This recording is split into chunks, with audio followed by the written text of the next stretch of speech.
The mayor of Prince Albert stopped by today to spread his knowledge of below-the-belt piercings, the Edmonton Oilers, and how to make a career out of selling Lucy's to high school students. All jokes aside, AJ has been a great friend of Nate and myself for nearly 2 decades. After meeting way back when Ulsan was basically a lawless city, governed by only the wise sages, who kept their identity secret by running the local watering hole, Tombstone. A great reflective podcast here that touches on raising a family, the struggles of the pandemic, and some great stories from back in the day. Thanks for coming by, AJ. Looking forward to meeting you again, buddy. You are now tuned into This Korean Life with your hosts, Brian and Nate.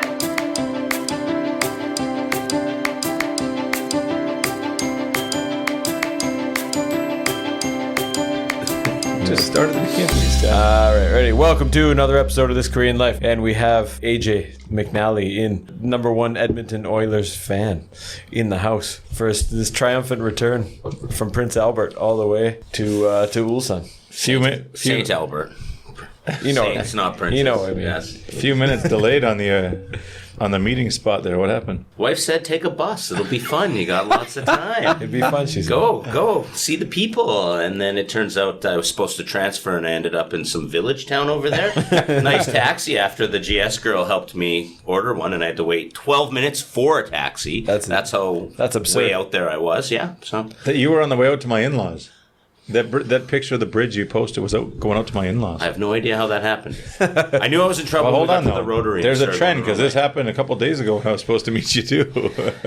It's a sign. Don't take public transportation. And that one was like not so far from your place. There we go. Straight down the SNO from your place I don't know what's going to on. Samson where you used to live. Yeah. And I've never taken a taxi, or I never not taken a taxi. Usually take a taxi, which will be from here on out always taxis. So, He said he met a foreigner on the bus too, who sat down beside him. AJ said hello. The guy masked up and didn't say another word. I must have thought I was from Prince Albert. Sure, yeah. Yesterday, when were we out at Jeff's? Sunday. Saturday, Sunday. Monday after school, I picked the kids up, and Lena goes, "Can we go to Canada? Because we have to go to Niall and Lewis' place." And I said, "Oh, yeah." She goes, "Not this summer because we're going to Kazakhstan, but next summer when we go." I said, She said, "Do you know where he lives?" I said, "Yeah, he lives by Uncle Luke." She goes, "Do you know his city is called the city name is like Champion or something?" City of Champions. I left her with you for 5 minutes in the creek, and she's telling me you live in a city called Champion or something. Oh, Up until about 2 years ago, when you entered Edmonton, it said City of Champions. And then last year, when we were on the playoff run, the Oilers, I play for the team, right? They said locals started going around and putting back up plaques on the welcome signs that said City of Champions. So I just thought it was funny when my 7-year-old daughter says it on the way home from school, not knowing anything about the Oilers or Champions or anything. And I was like, "Where did you get that from? Champion City or something?" Yeah. Let's back up a second, though. You're taking your children to Kazakhstan? Yeah. Uzbekistan, Bold Kazakhstan. I didn't tell you that yet? No. Yeah, we got a good big trip planned. Gino was mentioning all the countries to mark there. Kazakhstan, Uzbekistan. We got 5, no? Kyrgyzstan, Tajikistan. Oh, all the countries Putin wants back. It'll be great. Yeah, he's a little while away from those ones still. Oh man, Nate's gonna call him, bro. Send me some bail money. Yeah? They took my passport. I've been teaching students from that region for 10, 11 years now, and Wonder why they left. they always show great pictures and say how great it is, and now it's my chance to. No, but when you told me, man, I googled it. And there's some deadly places. There's some it's incredible. there's some really nice, incredible. really nice scenery and stuff. But I mean, So what's the flight path there? Seoul to Almaty, direct. That's it. You're taking a direct flight? Yeah. Times have changed. Yeah. That's the only one. Well, speaking on this, then, you guys, maybe you can talk a little bit about it. I've been quite the adventurer prior to getting married and having kids, but even once we were married, we went to a few cool places, but after the kids, it was kind of Boracay, Thailand, whatever. Just the standard relaxed vacation spots. And you took your kids to Thailand? In Canada. Gino went to Thailand. And No way. Singapore. Yeah. It's been kind of Canada every other year, and warm places in the winter. But now they're kind of old enough where I feel comfortable bringing them on a bit of an adventure. You've been where, here and mostly Mexico? Mostly Mexico, yeah, and the States a few times, yes. California. I mean, I know that's Las Vegas. dangerous, but... Yeah, in its own right. But what about Mexico? Packages or resorts? No, or because there's a lot of headlines coming out of Mexico, a lot more than Kazakhstan. Is that a booking question or a lifestyle question? No, we usually just do Puerto Vallarta because it's a direct flight from Edmonton, so it's about a 5-hour flight. And then we have a couple places we like there. Condos always. I've never actually stayed in an all-inclusive in Mexico.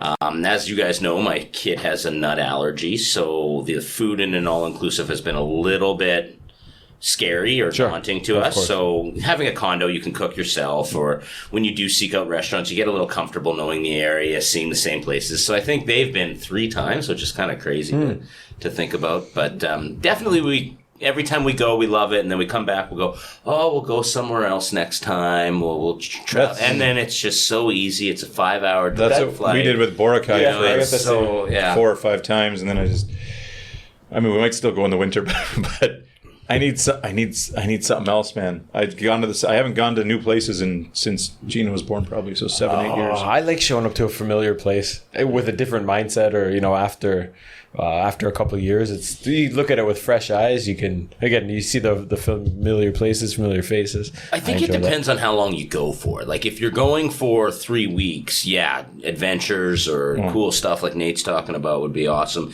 But if you only got 7 days and you're really just looking to check out and kick your feet up, going to where you know is the best, because absolutely there's no hassle, right? You don't have to wait. Yeah. Okay, so 2 things out of there. One, the headlines from Mexico. I mean, we used to go in high school, and it was Cancun, Puerto Vallarta, the real Cancun? Acapulco. No, but they were $600 all inclusive, 1 week. Go and eat and drink, do whatever the heck you want. But in the last 5 years or something, it's some of it's tourists or whatever. The Americans just went down for plastic surgery or something, didn't they? A month or 2 ago. Don't know. 2 of them shot up, dead. But it's nonstop. There hijackings on the highway, heads here. There was the Canadian girl missing on the Sea-Doo 5-6 years ago. I rented Sea-Doos, went on the lake, never came back. I remember one with poisoning or something. Someone was poisoning the booze, and people were hitting the mat. And the guys falling off the balconies, the pool balconies. Mm-hmm. And it's Canadians there's some Americans, but it's Canadians all the time. I mean, you could read all those headlines, and someone could fact check me, and this could be completely proven wrong, but I have a feeling all of that stuff happens after midnight, or the majority of it anyways. Sure. And with an 8 and a 6-year-old, it's a few Coronas on the patio and falling asleep because the day starts pretty early. Yeah. So we steer clear of all of that, and we don't venture into the heart of the city or anything like that. I think it's like anywhere, though, right? Like, Nate, even back when we used to travel to Thailand and Southeast Asia, there were some sketchy alleys. I was solo. I didn't care. But when I see, like, Buddy has a Land Rover or something for safety on the highways, and then the guys come out in the middle of the road and just stop them and take all their stuff, kill the dad, send the mom and the kids. Huh?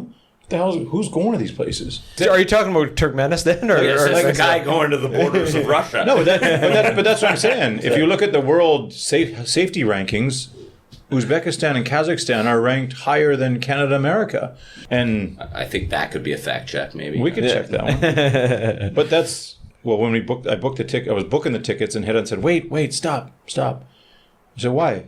I got to check if I'm allowed to go, because civil servants, there's no-go countries and stuff. So she got to check, and if she can get insurance, because some Korean companies won't give insurance for certain countries, and they're all on the list. They're all fine. So."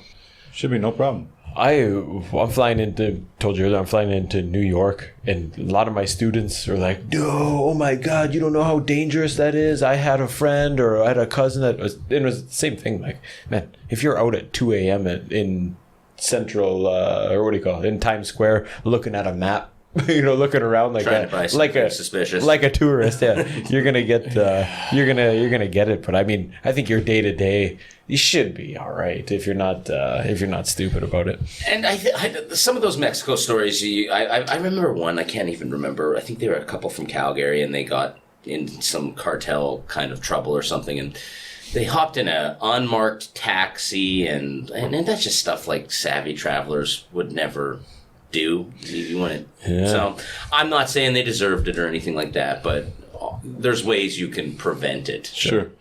Dude, never mind. And I thought when we were in Mexico, it was always keep that shit out of here because we want the tourism money.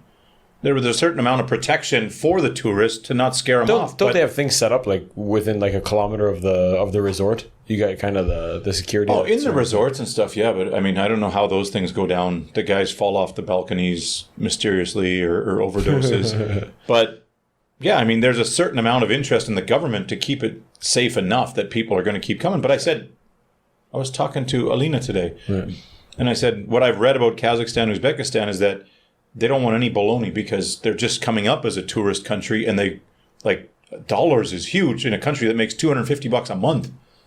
That's the average salary. So you're bringing in dollars and euros. That's, I mean, prime time. But I remember in Thailand, there was kind of like a shift where it was like that for a while. And then it was like, well, listen, you might get screwed here and there, but don't worry, just come anyways and be careful. Remember the French guys? They got stopped on scooters, and the police said, like, okay, you can pay $50 and go to jail, or you can just give me $100. And you can keep going. Yeah. But that's May kind have heard something similar in Thailand once upon a time. but that's kind of what it's like now, right? Like you know it's like that, so just be ready, accept it, know how much the bribe is or whatever, and have your 500 baht ready, and you're good to go. Yeah, I used to have that ready every time we crossed the border with my passport that didn't work. There were the passports that didn't work. I vividly remember we almost left Nate at the Thailand, Cambodia. What was wrong with your passport? 6 months? I went through a couple of rivers in Thailand. No, not at all what happened. He was hiding it in a pillowcase. And the washing machine. Yeah, that was another one.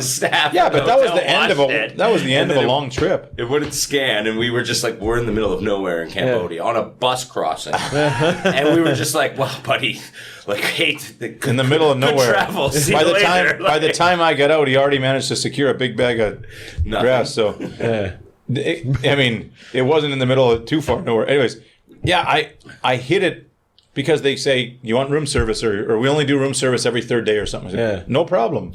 It was in Koh Phi Phi. And I said, no problem. So when I went out, I used to put my camera, my good camera, and my passport, I'd hide them. And that time I put it in the pillowcase. And I came back and they cleaned my room and I went bananas on the guy. And I was, dude, what happened? Like the cleaning lady stole my passport.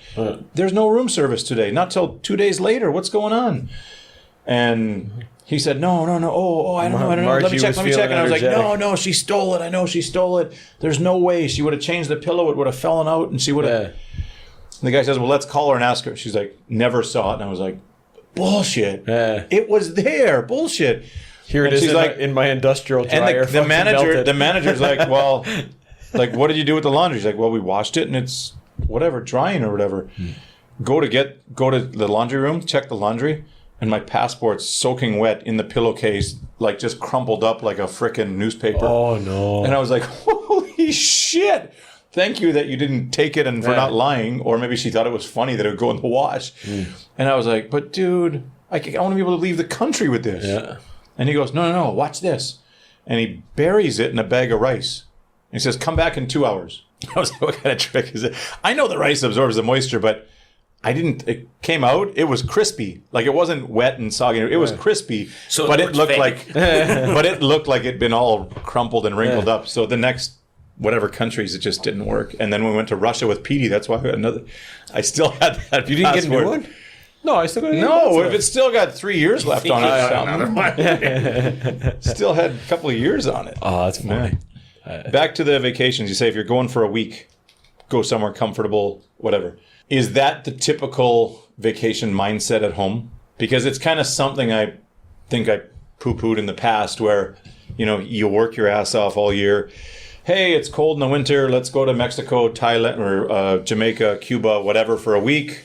And if you forgot to take the laundry out, or it rains the first day or whatever, and you're all rattled, oh man, oh shit, I got to go back to work in 2 days. Is that 1 week, South Central America somewhere? Is that common mentality for most people? Well, I don't. Caribbean. Yeah, like I think most people will go somewhere familiar. I mean, you're going on vacation, so the goal is to rest and relax and hang out, and so kind of navigating through the struggles of travel of a new place, especially with a family, is something I think most people will be nervous about. Now, that doesn't mean they don't do it. And I think the pandemic, to be honest, not to jump into that early here, but that's kind of, I think people are changing now, and there's, a couple of years of being stuck at home, your daydreams grow, your aspirations and your hunger to see new places is larger than ever, so you're wanting to see different things, but I think most people... But I mean, in terms of just the 1 week, in your circles or wherever you're traveling, meeting people, are guys out for 2-3 weeks? No, adventuring, it's hard. or is it? I mean, this is even rare for me. Is it like 1 week summer here, 1 cottage, 1 week winter, somewhere warm? Is that pretty standard still? Yeah, I mean, like usually in prior years, if Korea is excluded, because this is a big one, right? To come for a month here. Sure. But usually, we do a week, a summer location in February, because we want to get out of -20 in Edmonton. But you can go in March or April too. It's still 6 degrees, isn't it? You were showing me the temperature the other day. Yeah, actually, it was like 12 degrees yesterday and pouring rain. But and so we usually try to go somewhere hot in February, and then usually we go a couple places like British Columbia in the. But that's the thing, being from a big country, right? Like you can go. Even you went to Saskatchewan, the kids will go, "Holy shit, there's nothing here." I'm not so sure about Saskatchewan. But going to the Rockies. Yeah. But I'm saying you can go either side, and it would be something cool for the kids. Yeah. I'm not saying for I don't you, think but you've been to Saskatchewan too often. I live there. Comment. Hope we're not losing people here. but that's what I mean, though. It's big enough where you can. Here, you can't do that. But that also sucks a little bit too, right? Like here, you guys are what's it? An hour from China, an hour from Japan. Yeah, exactly. And you can get flights from Busan to just about anywhere. Yeah, like you can go to Hong Kong, you can go anyway. And for us, though, we're pretty limited. Like even.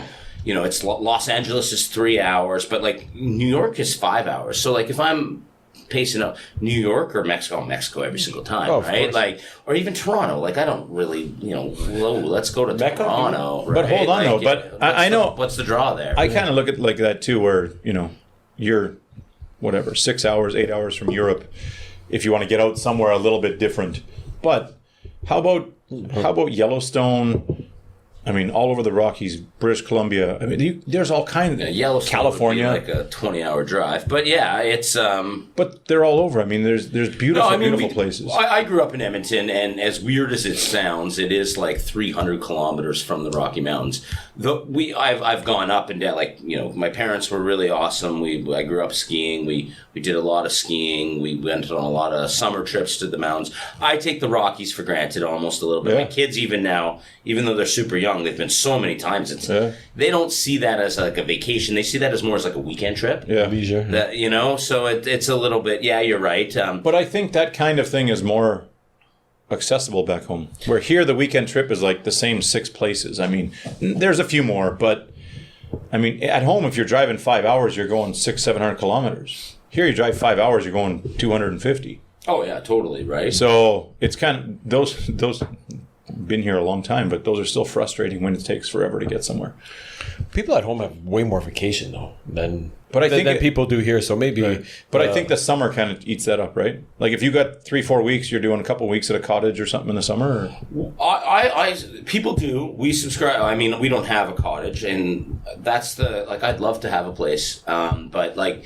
The catch-22 is Edmonton is like it's 12 degrees right now, right? Cottage country for 1 month. It's June 21st, and you're going away for the weekend. You're not going to pack up the family and go to the lake when it's 12 degrees and you're watching Netflix in just in a different house. Who cares, right? Yeah. So for us, it's a lot of people have places in Kelowna, but that's a flight. It's a quick 45-minute, and usually. Quite frankly, pretty cheap, like $100 or less. So it's not hard to get there and back. But I don't know. I don't think we live in the best city for like a cottage life or anything. No. Maybe out in Toronto where they got those places. It's much nicer. But for us, it's not great. But even Luke in Calgary, he says guys will just live kind of cottage life. Just live in the countryside here. It's kind of like cottage life. There's enough lakes, rivers. The work schedule here is crazy, and people need to escape and fly somewhere else just to try and clear their mind or forget about something. But at home, I think the day-to-day life is more relaxed or more endurable. Sorry. I don't know. I think it's, 6 of one, half dozen of the other. I mean, don't take this the wrong way, guys. I don't want to insult you early on here, but hearing a lot of talk since I've been back about the stresses of being a teacher. And I was a teacher before, and I remember it. And being an English teacher comes with its challenges, and like any job, but it's not like a quote unquote high pressure job, right? Like if you make a mistake tomorrow at work, depending on what kind of define work, but it's not going to be exactly like you're worried about losing your job or your career is over or anything like that. It's just like, oh, whoops, a learning experience. Okay, do over. And I kind of listen to you guys talk about, and not just you two, our whole community here, talk about the stresses of teachers. And I'm a little bit it's a good job and it's great that you guys are passionate about it, but it's not as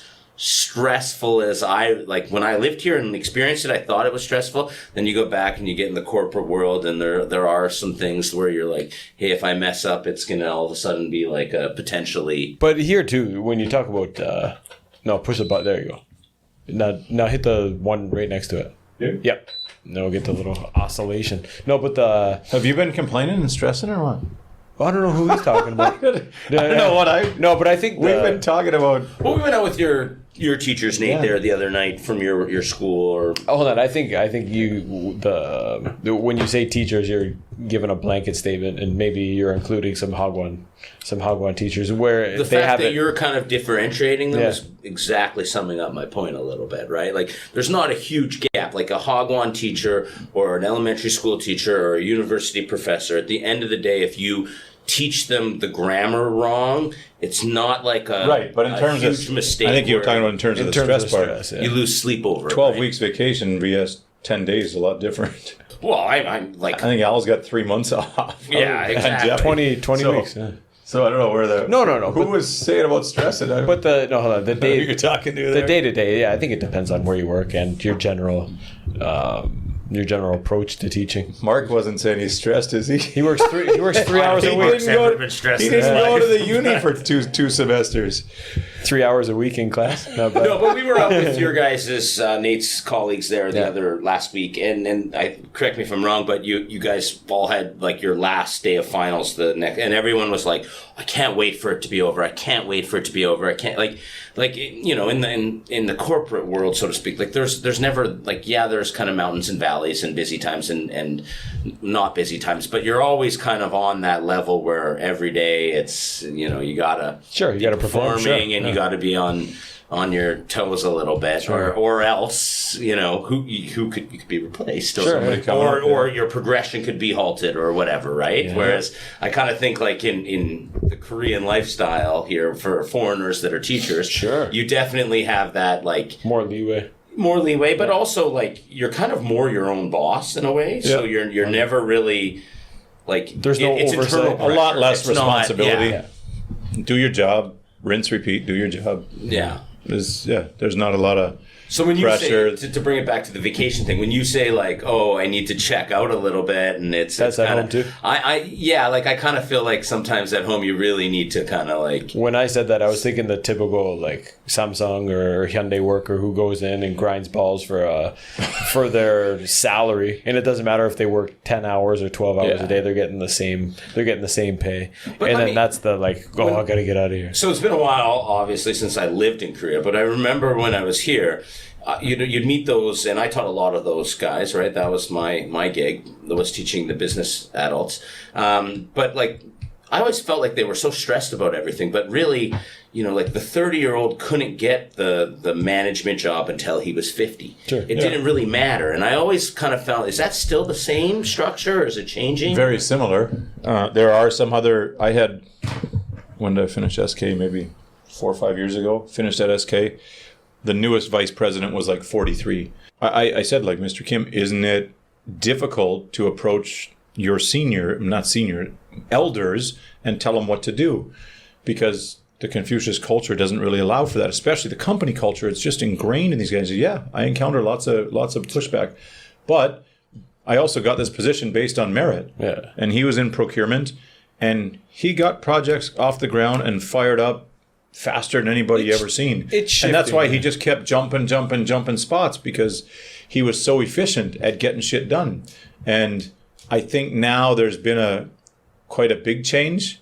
I mean, not that you would notice, but I think the average guy's mentality has changed. And not just that, but the guys pushing carriages now, strollers, holding babies, family walks. Like, I think all of that has changed, also part of the corporate structure as well. Oh, big time. Where it's not just, Hueshiks are down. let's go Heshik, let's go here, do this, do that. Everybody's kind of softened up a little bit. Yes, some of the old guys are still hardcore at the top, but I think you'll find under 40 is a different mindset now than before. And But most of the bosses are still the old guys, yeah. it'll switch. It's switching slowly to, like you said, I think another then. part of it here is the startup culture. I mean, these Kakao and Coupang, and these guys were all young. They're all young billionaires. So that throws a wrench in it too, where it's not go to SK, go to Samsung and climb the ladder for 30 years. There's all kinds of successful startups here that have kind of, inspired other people to do other things instead of just, the same four companies. I hope it continues. I don't know, to draw in some more foreign talent, man, because with the population's dwindling. What is the population of Korea right now? About 52 million, maybe 53 million. But it's the replacement rate's like 0.8, and it's got to be 2.1. part of that's their lack of an ability to repatriate people that move abroad, right? Yes and no. There's zero immigration. Yeah. You need 2.2 fertility rate to keep your sustain a population. 2.2. They're 0.72. I think yours is high. They're 0.72 or 73. Canada's only 1.3 or 1.4. But Canada just did 40 million on the immigration. But 500,000 people a year, we've got to take care of that in a hurry. So here you got zero immigration, and you have lots of young people moving abroad. I had a thought today that the young generation, to say teens to early 20s, they're just their parents worked hard. They got a nice, comfortable lifestyle, and these kids want that lifestyle without working for it, and they know they can just coast through, and I think they don't want any hard work or any bumps in the road in there. They just want to just live. But don't you think, like, my wife and I have this conversation all the time, right? And so she grew up here, and her life is her upbringing, childhood is so distinctly different than her parents, like night and day. Like, literally, her parents were destitute, poor. Sure. The Joe Barks soup and stuff like that, right? Yeah. Whereas we grew up in Canada, and the reality is, from our parents, like our dads to our life, childhood, the only things that really changed were like technology and not Generation gap's a lot closer not than necessarily man. fundamental. I mean, maybe your family. No, but you're talking about 25 kids. You're so talking about who knows how many? But, you're comparing a post-war generation who built the country up from the ashes to. So where I'm going with this is that right now the generation of kids it's the very first generation that are growing up in like the same lifestyle format as their parents. Yes. And so that's very different. You mean our kids? Your kids to like. No, even We bring them out to grandmas to see my wife's grandmas my wife was raised there, washing outside. We're talking about the general population. Let me. Yeah, but I think that still was a lot of the 2002. It was empty, nothing here before the World Cup. It was farmer fields, the whole place. Yeah, and there's still a gap, But that's when our wives grew up. Like my dad, my parents were younger. Obviously, we've been through that. But my dad grew up basically from his formative years in middle school, junior high, were like the 70s, right? And so the 70s to the 90s, which were mine. There wasn't a huge gap. Yeah. Like there was, more infrastructure. Edmonton's population, jumped up. Blah blah blah. But in terms of like what he did as a grade sixer, riding bikes, buying candy, reading comic books, I did as a grade sixer. But like our wives' generation, what they did as a grade sixer to what their parents did as a grade sixer were night and day. Sure. Like completely different, right? And I think now Korea's at that first generation where they're starting to do the same thing as what their parents did. And so to what your point was, Brian, about like, you know, they watched their parents grind so much and they just want to kind of relax. Yeah. I think it's the first time, you know, maybe in Korean's history where a generation can take a breath and go like, hey, I don't need to do everything. Whereas their parents needed to do that or it wasn't survival. Like, ask your like Weak people make tough times. That's the old adage. That's what's coming. There's nobody here that wants to, You know what scares me, put man, their is nose that to the grindstone. yeah, But there's no more working anymore. You just said it was startups. It's all like intuition and ideas and. But it's that'll not be just that. It's the motivation, the inspiration, the intrinsic motive. It's lacking everywhere, and we have the discussion all the time because Head-On sees them in school, and I see them 10 years later, and I'm getting what she had 10 years ago. I'm seeing it live, and I'm saying, listen, these guys are coming in empty. There's nothing. Like the guy studying history. What is your dream? I'm going to be a guide at Gyeongbokgung. Huh? A guide at Gyeongbokgung in 3 years from now? Sorry, not going to exist, bud. Who's guiding you? And I mean, so many of the other than nursing. I mean, and the tech guys. I mean, how many of these guys are going to have jobs? But they have no clue, no idea. Well, with that, a new wave of technology will come, a new industry will come. Korea's been proven to be super Innovator, adaptable, right? Like their resilience is their key. they'll always come up with something. But they've gone. The last 50 years, they've been built on hard work, and a work ethic. And I'm not saying always hard work. Yeah, some of it's redundant or sitting in the office waiting for the manager to go home, putting in your time. But these kids don't know hard work or a work ethic.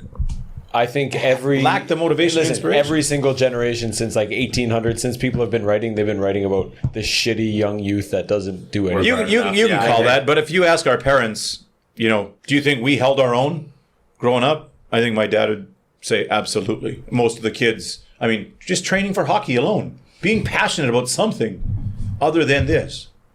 Yeah, that's true. Yeah. I mean, having, I want to do something. I want to be good at something. I mean, it was all music. But like, how many bands in high school? I think like every third guy was in a band. It could be a cultural thing too, with how they raise them from a young age, make all the decisions for them. And these kids could be, the parents have made decisions their whole life, telling them what to do this, do that. And whereas maybe our generation had more freedom to go out, fucking make a mistake, do some bad shit, learn. But I do this all the time too. But I'm comparing to kids back home now. Like when I go home in Winnipeg, London, Toronto, Hamilton, a lot of driveways have hockey nets. The last 5 times I've been home, I've never seen anyone playing hockey on them. Lots have basketball nets. Never seen a kid outside shooting a basketball. Like, are they just decorations now or what? Like, we used to play every day. Yeah. Well, now they're busy, like, no joke, they're in summer camps and no, but like hockey's, I thought hockey was intense when we were kids, Nate. It's gone overboard now. And, but because they don't have time to go out on the driveway and shoot balls at the net or shoot hoops or whatever, because they're in another camp, they're in another or they have a VIP garage. Well, that's VIP garage that's like a shooting center. Yeah. It's crazy. I've seen one in a guy's basement where they had that plastic skate. Yeah. It's like the plastic ice. It's extreme all now. Yes, that's insane. But to what you were saying though, Nate, when you held up your phone there and said like about the kids are into this now, we are a little bit, I think, sometimes dinosaurs in that. Like we look at it, and believe me, I limit my kids' screen time, and to the point where our teacher came up and said like, hey, they need to know how to use the tablet a little bit more. They're underdeveloped amongst their peers when we go to the smartboard, but that is the wave of the future. Being able to code, being able to understand that world is something that we can't teach them. They're going to have to learn on their own. Sure, but I think the question is, what age do you start doing that from? We look at it like an evil, and I'm just suggesting it's. I don't look at it like I don't think he does either. He got a Nintendo to play the games once in a while with the kids, right? Yeah. My kids do their French study on their tabs, but they don't have a phone. And if you look at Gates, Steve Jobs. It's what you're using it for, man. It's not if you're zoning out on. But all the Silicon Valley guys that go to the Waldorf schools, there's no tech till high school, and these are the guys who come up. Man. But it's creativity. It fosters the creativity of their brain. So they're behind compared to their peers. I don't want my daughters like their peers. I almost hit their peers on the way home from school every day, walking in the middle of the road with their phones on and their things in grade 2. Well, wasn't there some Elon Musk? Not that he's a superhero by any stretch or whatever, love but him. there wasn't there some famous interview with him where he was kind of attributing his success to his mother because all the other moms were saying, "Go outside and play, go outside and play," And he read books. he was just sitting at home playing video games. Yeah. And he was like, the video games made me do this, and that's where I'm going with this. It's Exceptions to the something- rule, Let always. me ask you this: you guys are in Korea, right? And we're what is it now? Like 80% of people go to university. Like Yeah, maybe even higher. Oh, yeah, it's yeah, crazy. right? Yeah. Like Most in the world. We have this conversation all the time. Like, you know, we have the RESP, you know, for their education funds, and we're putting into it. And Oh my God. Dude, take it out. Honestly, I'm not really convinced that post-secondary matters anymore. Doesn't. Right? Like, Not at all. It's almost a moot point a bit, right? Somebody asked me the other So- day, just come back from my run, and I ran into the old director of the kindergarten. I said, what about school? I said, not even thinking about school. Grade 6, great. Foundation, basic stuff, fundamentals. But middle gonna- school, high school, uni, shit. We're homeschooling for middle school, high school. Just do enough to That'll go write the well, test. yeah. No homeschoolers ever become Unabombers or anything. Yeah. No, but That's hold awesome. on. No. I think our job as parents is to Make them as weird as possible. sure, yeah. Give them the here's how you download a Tor browser, son. No, I think it's No, you important send that them to public school in Canada for that. no, but we gotta help a nice social life and get them involved in this group and that group. And they got friends in the apartment and whatnot. But I think I would be focusing more on the social aspect, more so than the academic thing. Because here, man, I teach lots of middle school kids, and it's a fucking grind, a and zombie factory for every day. no reason. And homeschool doesn't have to burning be these- sit at home teaching with dad all the time. I mean, I take my Uzbek Kazakh trip as a homeschooling trip. I mean, that's Oh, we pulled our kids out of school a month early to came Right. here, much to the chagrin of like I really like my daughter's teacher and everything, but she's like a 22-year-old first-year teacher trying to tell us like in grade 1 she's going to be missing the last month of school, and we're putting her at a detriment to her education. Meanwhile, she's coming to create her Korean has gone through the roof. Yeah. But that's- so. This is like a practicum. Yeah, This is like doing a practicum, Exactly. which I think would be useful for a lot of kids in elementary and middle school. Listen, the time they had at Jeffy's there the other day, going shoving their hand into between rocks and pulling out newts and shit and petting frogs and doing whatnot, dude. And hold on, that's the and best science speaking actually. French, Korean, and English, and being with other multicultural kids. I mean, all of that is huge. Yeah. Way more than anything. What, a couple math pages? Come on. No, and that's what I talk about with Julia is, you know, what curriculum should we follow? And we've been talking about this for years, and she always says, like, "Wow, they got to learn Korean history." I was like, "You got to learn Canadian history." And then you look at just us as an example. She learned Korean, I learned Canadian. Like, it doesn't matter. It I doesn't learned fucking- Korean when I got here. It doesn't matter what you learn as long as you're learning something and you can apply or you. Here, man, it's just like we Rote said, memorization. the filling of a bucket, and I think it should be like the lighting of a fire. Like you got to get that kid passionate about reading or doing something. It's not just like here's some knowledge, and that's what they do here. It's fucking you go to school, then you go to Hagwon, and it's just fill in the bucket, not like Nate's bucket, but the no, he's got a saying fill the bucket. I know he's got one cup. He's got we say one cup. On the I same still haven't seen that. on the same. It's on my bucket list. There was a podcast recently, and Buddy was explaining that if you give me 10 grade 6 kids and let me teach them for 2 years, let me teach them computer tech for 2 years, end of 2 years, guaranteed, all 10 of them are making 6 figures. Now, do they like that? Is that what they want to do? Is that not necessarily? But how many guys love their jobs? How many are doing what they want to do? You could be in grade 8, you could be in grade 10, grade 12, and making enough money to live whatever life you want.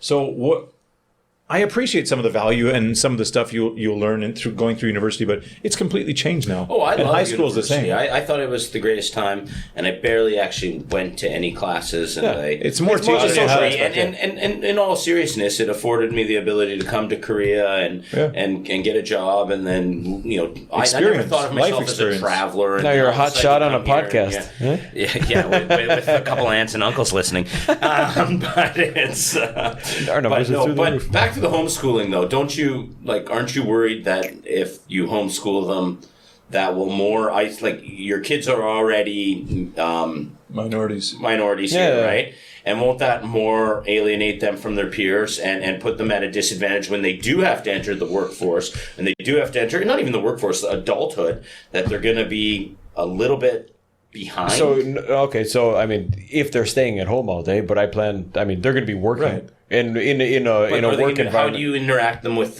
their peers? Taekwondo, basketball, swimming, any of that, cadets, and all again, of that stuff. they have I won't friends lie, already. when I hear homeschooling, I hear religious wacko. There is that's a the bunch. only Sure. people that homeschool is religious wackos.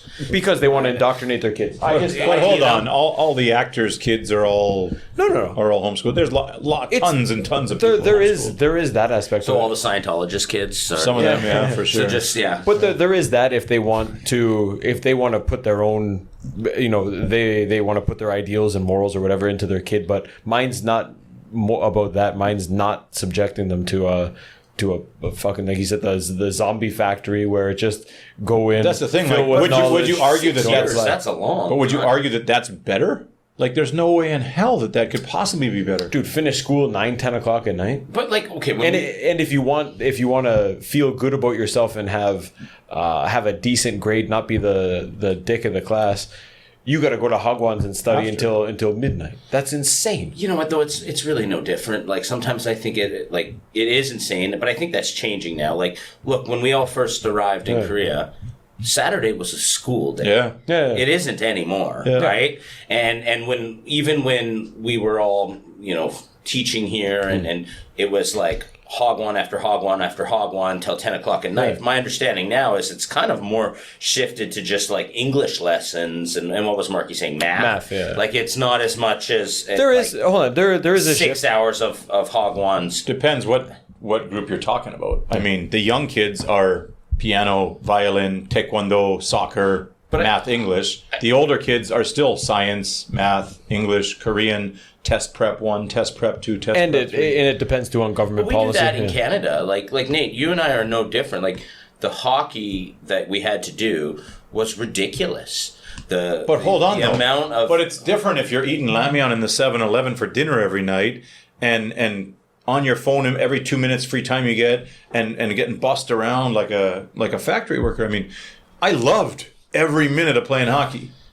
You didn't love your dad making you run behind the car on the way home because you had a bad game. You didn't love your But that teammates wasn't- hazing you. You didn't, and no offense, but it mattered nothing, right? You ended up not going anywhere with hockey, Yeah. and you didn't make a dime off of hockey. But that's At not- I least think the that's the wrong- education model makes them. I think have that's an the wrong advantage approach. in their adulthood. I think everything not saying I you have in my life is probably attributed to hockey. Everything. I got to travel all over Canada and the States. I learned all my math, freaking doing conversions with miles and kilometers, American dollars, Canadian dollars. I learned way more doing that than I did reading a math book at school. I got to travel all over Canada, all over the States. I think it's more about seeing- Still buddies now, and the resilience, the teamwork, the dedication, the gratitude, the being able to handle losing, the joy of winning. You don't get that in a freaking Hagwon. No, but I think You don't get any of that. You could, right? You Like- might get a job at the end. You might. And there's a good chance you might not because the whole country's doing it. I guess I'm just suggesting that, like in Canada, we live in a little bit of a glass house where we say in Korea here and in other Asian cultures too, they put too much of an emphasis on education and they create, and we said it, zombies, right? Like the kids are a little bit like zombies. But then we don't look in the mirror about what we're doing towards sports. And it's so hectic now and it's so intensive that these kids are becoming like they're going to burn out. There's no way they'll sustain that and love it. You and I are probably... I fully agree with that. the minority. Like, look at Pete. Pete, our good friend, he quit hockey for whatever 6-7 years because he just burnt out, and then he came back and he started playing like shinny, and he was like, "Oh, this is fun. I like it again." Yeah. I'm But we amongst have buddies. that here in sports as well. Like the guys who play hockey here, the guys who play elite soccer, they don't study. Yeah. The guys that head on school go play soccer like 4 or 5 hours a day. We were at the Whale Museum yesterday, and Niall's into baseball right now. And there was a baseball practice for middle school kids, and I'm like, they were doing push-ups, Yeah. and chants, running laps, and I'm like, has any of Every these day. coaches watched baseball? Like, there's never that much activity in a baseball, and it was the most like rigorous practice you've ever seen. And So they were that's good. what I mean. They were though. really good, Like but, here, yeah. it's A to Z. It doesn't matter what it is. If it's piano, 2 weeks in, what are they going to say? Are you ready for the recital? No, my kid doesn't need a recital. Oh yeah, everyone's doing it. Well, I just wanted to learn music to develop. But that's that we've ability. talked about that before too. That everything here has parents sign their kids up because there's an end goal. You got to do this, you got to do that, and nothing's But I just think for lots of enjoying. parents don't though, and they're just sucked into it. The neighbor's doing it. The neighbor's doing it. Everyone's doing the contest, so we'll do the contest. The hockey. Back to the hockey one. I played hockey. Could you ever imagine playing hockey in Korea? no, when we first came, we I played think. street hockey. I think that's a more valuable experience than the guys we know that have played semi-pro and whatever else for 2 years and just fizzled out. I agree. I played in Singapore. I played in Philippines and Japan. I never could have dreamed of playing hockey and all these, and those guys never will and as because corny as it is, playing hockey in Korea and then teaching other Koreans to play hockey and Yeah. seeing their passion Yeah. for it, it makes you feel like you're giving something back. And we'll go out you next love it, week for right? a Yeah. beverage with the boys. And those guys are my family. They came to my wedding. They came to my kids' first year birthdays. They came, and now, what that was 2008, whatever, 16 years later, or 15 years later, and I'm going to their kids' weddings now. Yeah. The guys we played with. Now we were just punks when we joined them, man. Now I'm going to their kids' weddings, their kids' graduations. Those are my family here, man. And I think that's what hockey gave me, and I think that's extremely valuable. I don't think that's the right way at home. Whatever, all those academies and all that shit. It's crazy, but that's the parents, man.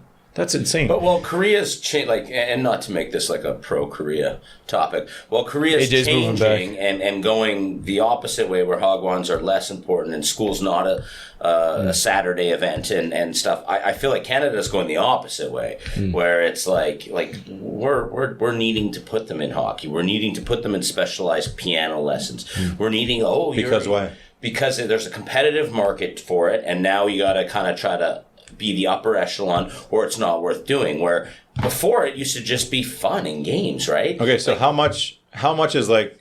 I wrote down here for whatever. How much is like a house league? Like just to play hockey. Play like $500 If you want to play house league for a for year, registration fees. practice once a week, play Yeah, once a week. 2 ice slots a week, $600. But good luck finding that. for 8 months or something. 6 months. Like from September to March? September to March, yeah, October maybe, yeah. And But you can't find that. trip.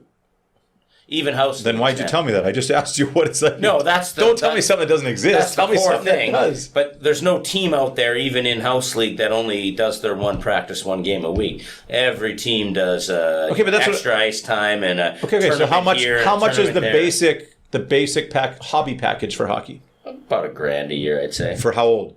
Until grade For an 5, 8-year-old. grade 6? Yeah, for an 8-year-old. Oh, I don't know. Up I until haven't got there yet. I think it gets more every year, but yeah. $1,000 a year.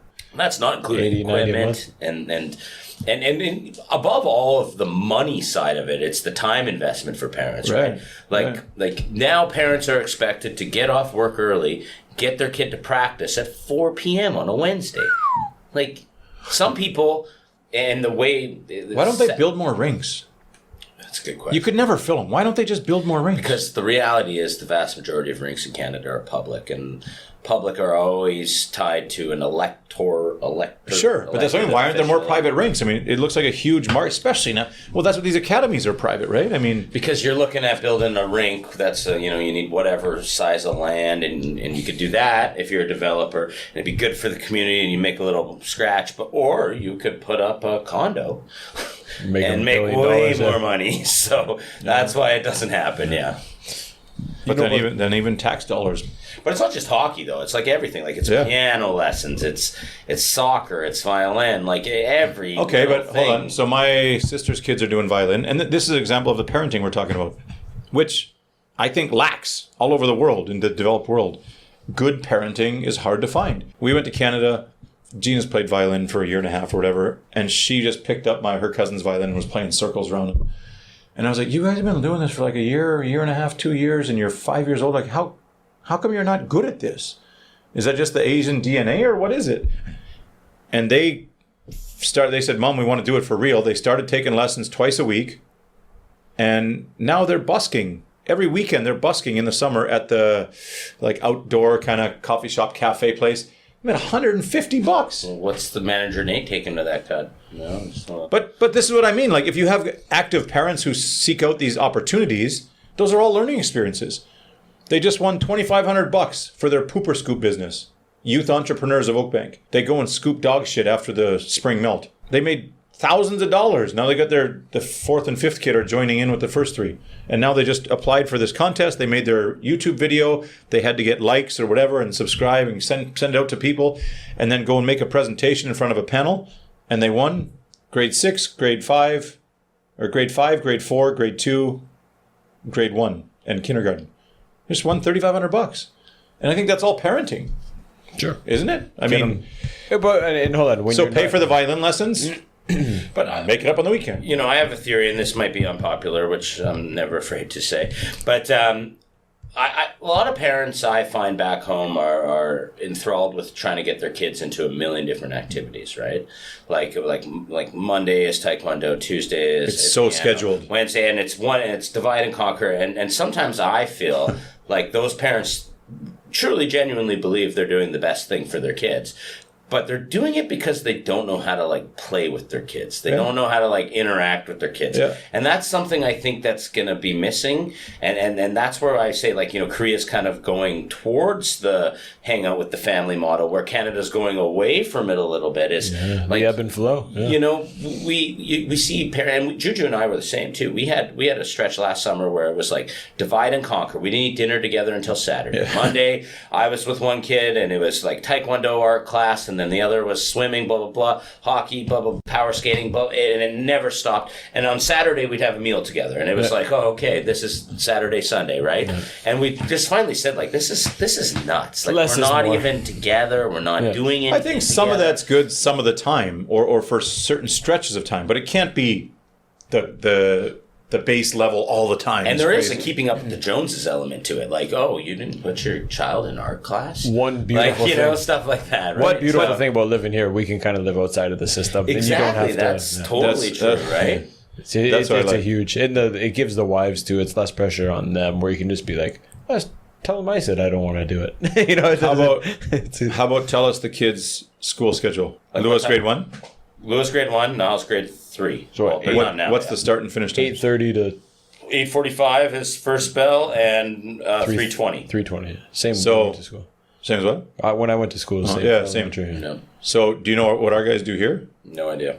Like both of them. Gina and Lena finishes at 12:20 or 12:30 and Gina finishes at 1. And then from then until we're ready to pick up or whatever at 4:00, they got their after school stuff. Gina does robots, computers, drones, flute, Chinese, and she can sign. There's like 40 of them. We just say, which ones do you want? We're going to pick 2 and you can pick 3 or 4. Is that through the school or is it like after school program? $20 a month. So like first blush, it seems like kind of like bizarre that they'd be done at like 1 p.m. So if you don't like, because we both work, our kids have to go in a lottery to get the after school care. So they go to like a pool after school. They go to this class and this is like their homeroom for the afternoon. So then they go to computer class and then she comes back here. They have like board game or K-pop or something in her after school daycare kind of class. And then she'll go to whatever, flute and come back, have a snack. And then she'll go to another one, come back. Or sometimes she just stays in here and plays with these kids. But there's all kinds of after school classes for the kids that are extremely affordable. And I just love that, like 3D pen and art and so many things that otherwise they wouldn't get a chance to do that. We don't have time to bring them to all those kind of places.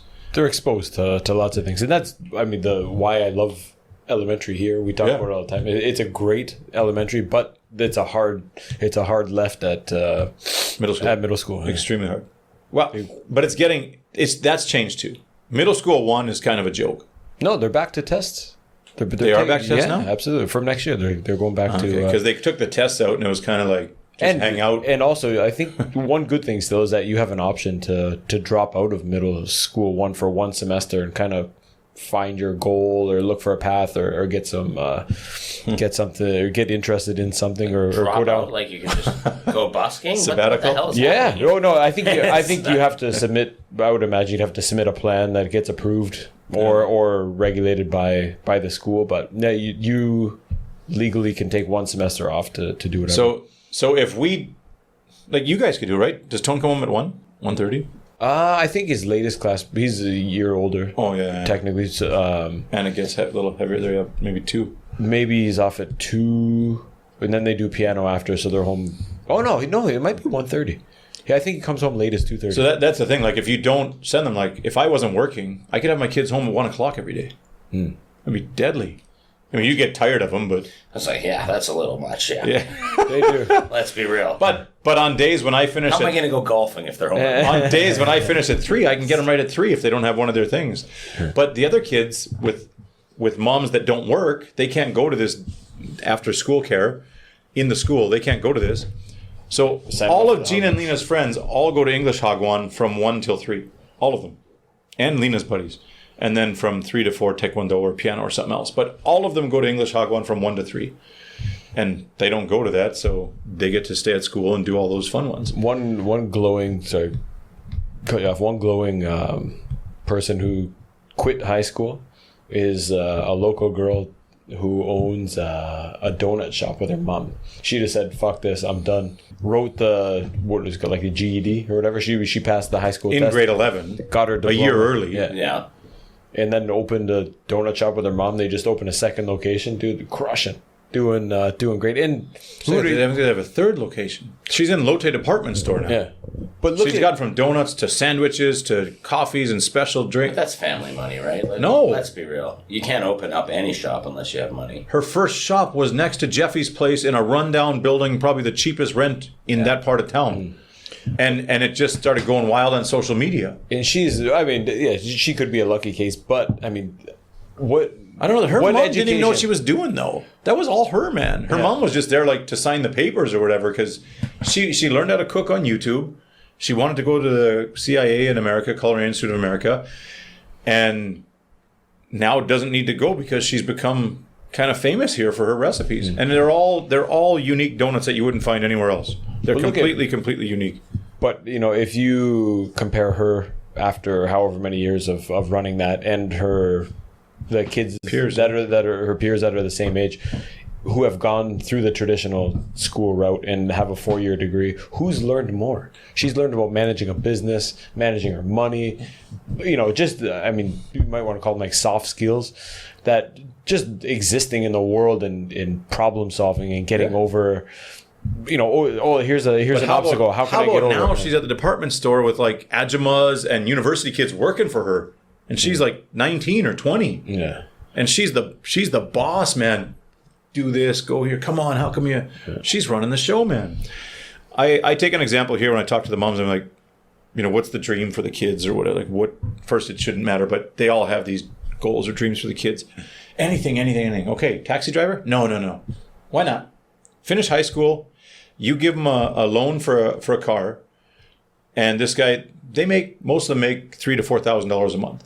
The taxi drivers that work full time. You take that vs 4 years of uni. I mean, you got a rental property, 2 rental properties, and your own business. Your buddies are coming out with an arts degree. I think the catch, the other side of that, though, is that the person that goes towards an education has a more long-term viewpoint of money, whereas someone who's grinding away working 12, 14 hours a day to make that $3,000 a month probably doesn't have any time to go purview investments and try to find out how to do it. So, and then like But again, that's entrepreneurship. I mean, if you want, you can. It's up to you. I mean, if you were focused, you What could. do you think about the donut girl? I mean, that's an amazing story, and there's lots of success stories like that. Those seem to be one-offs. I'm not suggesting that anybody... I think dropping out of school, you're more likely to be in trouble than you are not in trouble, right? You probably should stay in school. You still think university? What? You still think university?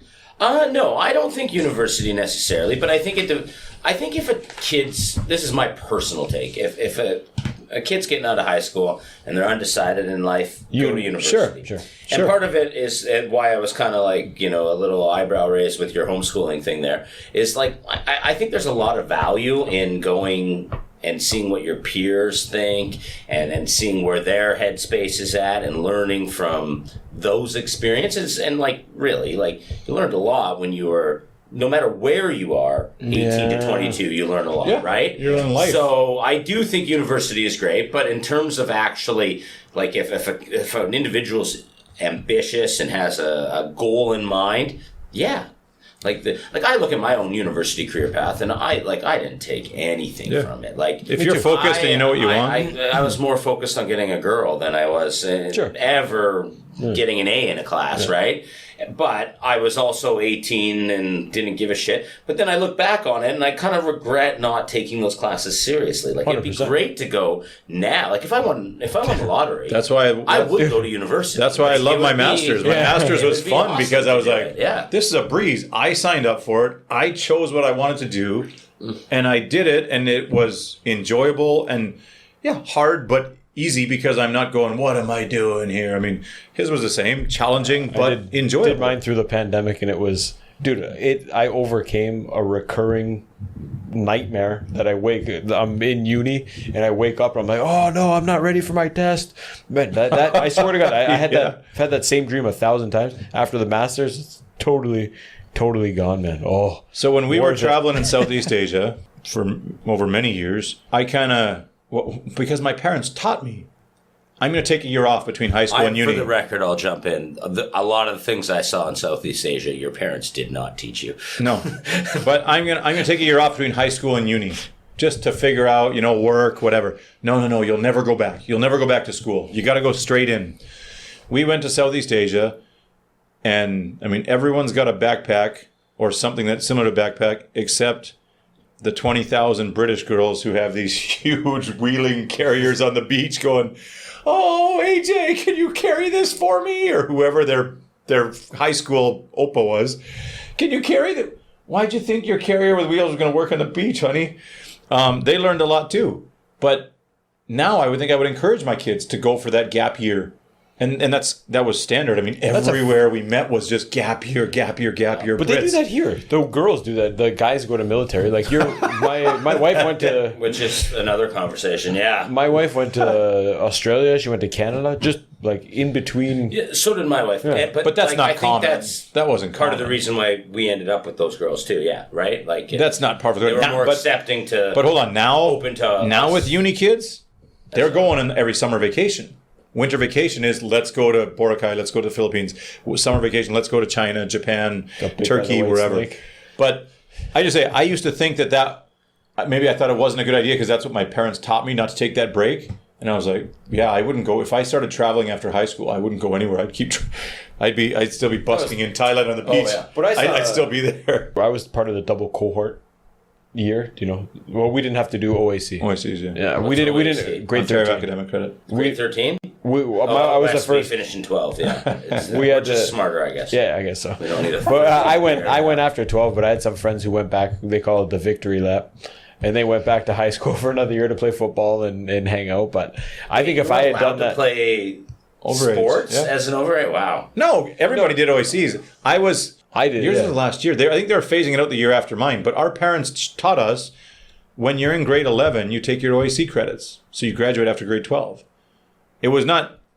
I don't even know what OACs was for, but it was kind of bridging a gap, I guess, between uni and thing. Like which you know what, probably would have been better. Yeah, I was 17 years old in my first year at university with a fake ID, sneaking in the bars, and it was. Yeah. Good times, dude. I got stuck in an elevator today. Did I tell you that? I went in on the basement floor, and where you typed the number, it was flashing and it said fire. Don't enter in the glass door was open, man. I swear to God. So you hit door closed? No. The big metal doors were closed, and the elevator guys and the Kyungbi, the security guards came up. They opened the door like, hey, don't worry about it. Just something on the 16th floor. And I'm like, I'm not getting in this elevator. Don't worry. Come on, just go. It's the aircon is smoking. Dude, went up to the 16th floor. I'm going to the 25th. They get off. I just peek my head out like everything's cool. Don't smell smoke. But the alarm's going wah, wah, wah, or whatever. Get back in. Door closes. Elevator doesn't move. I was like, oh, are you fucking kidding me? I'm going to die in the elevator? And I had the feeling like, I shouldn't have got in here. Open. Nothing's opening. It opens a little bit. And then closes right away. I was like, oh, you gotta be kidding me. I'm gonna be roasted in this oven. Dude, it opened a little more. I just opened it manually and just ran up the stairs. Terrifying. I thought I was dead. I thought I was a dead duck, man. I was like, I got a podcast with AJ tonight. Not today. Ran out like a superhero with my cape. I don't know why you got in an elevator when the fire alarm was going off in the building. They told me it was okay, yeah. Literally lesson 101 of don't take the elevator. I know. Now, these guys, they had like a special key and whatever, and they said they had checked it out, but it was still that moment of like, did I really just get in an elevator and just trust these dummies? Yeah. You know, Are we allowed to take the safety latch off the door to use the washroom, or does it? Sure, no, go take a look. You're good. Set. You're good. That, I don't, man, I don't know. Should I be more worried about homeschooling? I think it's fine, dude. As long as you get But that's the thing. the kids into the There's a social. spectrum. Everything has it. A to Z. Yeah. It depends how you do it. I love, And it's all the same. It's all parenting. It's all up to parenting. Yeah. If you're involved, I don't think there's ever a problem. If you're not, and if there is, it's a mistake. You learn from it and don't do it again. If you're not involved in a not involved parent with regular school is way worse than an involved parent without school. Yeah. Easy. I wonder too, though. I guess it depends maybe on your definition of success, or what you deem to be a valuable life or a life worth living. You know, because you can go to uni and go burn out in working 16 hours a day, overtime in whatever job and hate it. But I don't know. You could find you could make maybe half the salary and enjoy working at a cafe when you got 50 hobbies on the side. You're not living a luxurious life. I got these med school guys. Do you know med school students have to do 3 years in the Army? Really? Yeah. Why? And they get paid Begoshi amount of money. I didn't know that. Because That's fine. they're the most valuable resource. That's why. Now we're never getting out. That's why I shouldn't have to go. Anyways, the doctors, the pre-med guys that I have, they're pissed that they have to do 3 years in the Army, more than the other guys, and they get treated worse and paid less. Say, you're doctors. There's a shortage of doctors right now. Why don't they push you right out into the system? So between 3 years of military, residency, everything else. Beck Ocean months probably 3 times what the other guys make. One more year till they go to the States then. If it's not, none of these guys want. None of them want to go to this. They don't want to go to Seoul. Anyways, back on. Okay, change of direction here. I wanted to ask you about Corona a little bit. What were some of the lasting? Better. What's that? I like Modelo better. What were some of the lasting 1664s? lasting effects or repercussions or what's the lasting situation now? How did it after change? Corona? How did it change? How did it change before and after? Kids, adults, perspectives. I mean, in general, not just you. Just is there been any noticeable changes? More fights. Are people friendlier? Everybody dies on every hill now. Everything is the most polarized. Everybody was like, "Oh, I'm gonna be friendly to everybody. This is really hard, and I'm gonna be so grateful once That was this like is over." post 9/11 too. No, not at all. Post 9/11. I find it's a polarizing subject, and now more than ever, I'm sure it's like this here now. We used to just be like, none of us are American, but you're Republican, I'm Democrat. We'd argue, and then we'd cheers and hang out. Now it's like, fuck you, I want to kill your family. And it's so, we're living in a world now where you have to die on every hill, and I think that comes from this pandemic a little bit, in my opinion, and because it made people choose sides and be passionate about a side because no one knew, and Everyone's trying to convince everyone else of the way of life. Yes, sure. exactly, right. So it's, I mean, I have my personal opinions that are different than I'm also from Alberta, where it's Pandemic didn't a little exist less serious. I wouldn't get on a bus and put on a mask next to somebody else, Yeah. but We talked about this, but it was, I think, easier here. First to put masks on because everyone, a lot of Masks people wore them. existed here, though. Like, the yellow dust would come in and people used to put a mask on. Yeah. It was like, That was made good sense. too. Yeah, And it was- didn't. And I think in the early days, it felt like if you wore a mask, like because we saw the lockdowns at home that didn't exist here, and I felt like, if I just do my part, you know what, I'm just gonna keep cruising through my regular life with a mask, and me ask that you- seemed like the thing to do. When you guys were here, were you doing that and like masks and vaccination? Because that came a little bit later. But were you doing it to do your part, or were you doing it to protect yourself? do my part. Well, for the first 3 months, I was like, this is fucking stupid. I'm not wearing a mask.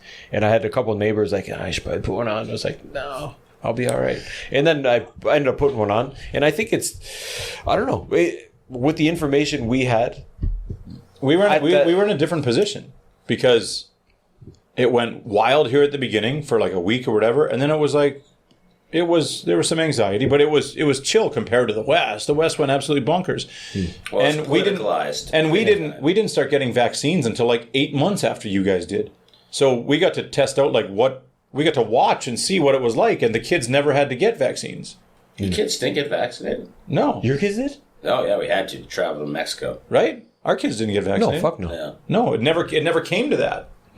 It never came to that. weird. So that's what I mean. Like it was, we got to watch what was going on in the West and the craziness, and like, okay, but they're crazy, so that's why we're not crazy because we're not like that. Those people are too opinionated. No, but they can't get on the same page. At home too, the regulations were. It seemed because There's we had no consistency. We had a perspective from the outside looking in, Right. and it was. You can go to school today, can't go to school tomorrow. Here, things were more regular, and it felt like if you wear your mask, you're doing your part, and eventually someone's going to figure something out, and whatever, and you're gonna. In the end, we ended up wearing masks for like probably a year longer, or 8 months longer, Yeah. and still you'll We still got see our some of them. temperature checked on the way Yeah. in. I was like, what are we going to do? But hold on, okay, but hold on. More cowbell. But hold on. This is how Korea got on top of it in the first place, Did and it? they didn't at home. Oh, Well, sure, Daegu had it. But the argument. Hold on. We did a lot of tracing and shit too, like where you'd sign in before you go in. Oh, we They- couldn't do that. Oh, dude! In the early days, you can listen to old episodes of Philip Brett when he said if his phone didn't move for 10 minutes, they'd call him and be like, "Dude, what are you doing?" And they know if your GPS, if you go like 300 meters away from your apartment, they tag you. And But they know that anyways. That's all that. But hold on, hold on. The fact they're looking at it was. but hold Yeah. on, but I think They're not. It's automatic. I think looking back now, that seems crazy because Corona wasn't really a big thing for our demographic. But nobody knew. That's the whole thing. Nobody knew. Well, it's easy to look back. So what I'm saying. now they're testing, right? They test you on the way in. Major inconvenience? No, you Probably didn't. not. We didn't have to test. We just did a I temperature mean, check. temperature check. Major inconvenience? But they did that before. Probably not. You've always What had was that. the point of the test? No, if they have a They've day always when a checked- plane comes in and Dude, they've it's checked not temperatures. it's not I flew during the pandemic, maybe. hold on, you Should just be. walk through and it shows your temperature, doesn't it? No, we got side because I think everybody with kids did. Actually, getting off the plane got pulled in, like just Okay. to the little curtain. But area hold on, there. they did that during They did H1N1, that digi influenza there. Yeah. They had SARS the went same thing. down. All I'm saying is Yeah. being more prepared is better than being less prepared, as we watched through the last one. And I think whatever the next one is will be the same thing again. Because I don't think they're fully prepared at home again.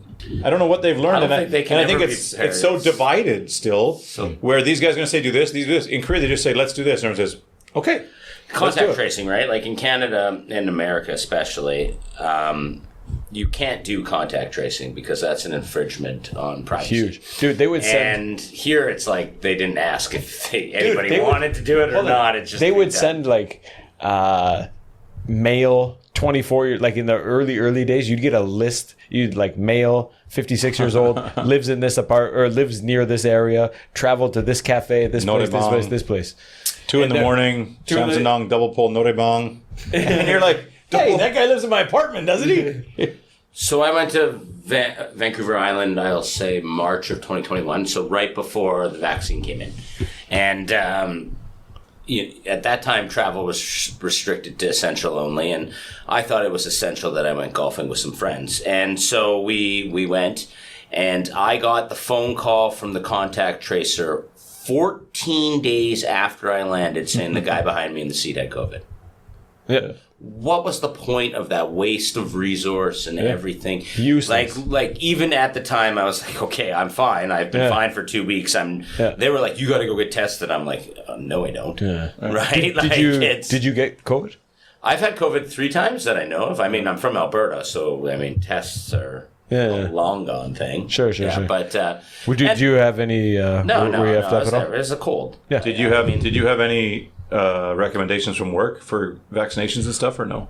Just Any keep smoking. Yeah, we had. Well, they weren't officially allowed to make people get the vaccination, but it was a headache because I'm Alberta, like I'm in management, right? So it was. I had the only 3 people in Western Canada that were anti-vaxxers were on my team, and we made them work from home for 3 months longer than the rest of them. They weren't invited to any meetings. They couldn't come to the Christmas party. Looking back on it, it was quite ridiculous, in my opinion, that we alienated these people. I mean, I always equate it to this, and I say this knowing that people died of COVID and it's serious, and my sister has had long COVID and stuff too, so I understand that it does affect people. When Taves got long COVID, that was when I was like, I don't want to miss 2 years. 2 years along. I don't want to miss. If a vaccine can help me avoid that, I want it. It was Jonathan Taves that scared the shit out of me, man. Mine was I've had malaria. I want to tell a dysentery, malaria story about Nate. and a whole bunch of other ones. I said this vaccination can't do nothing, and Corona's probably not going to do too much.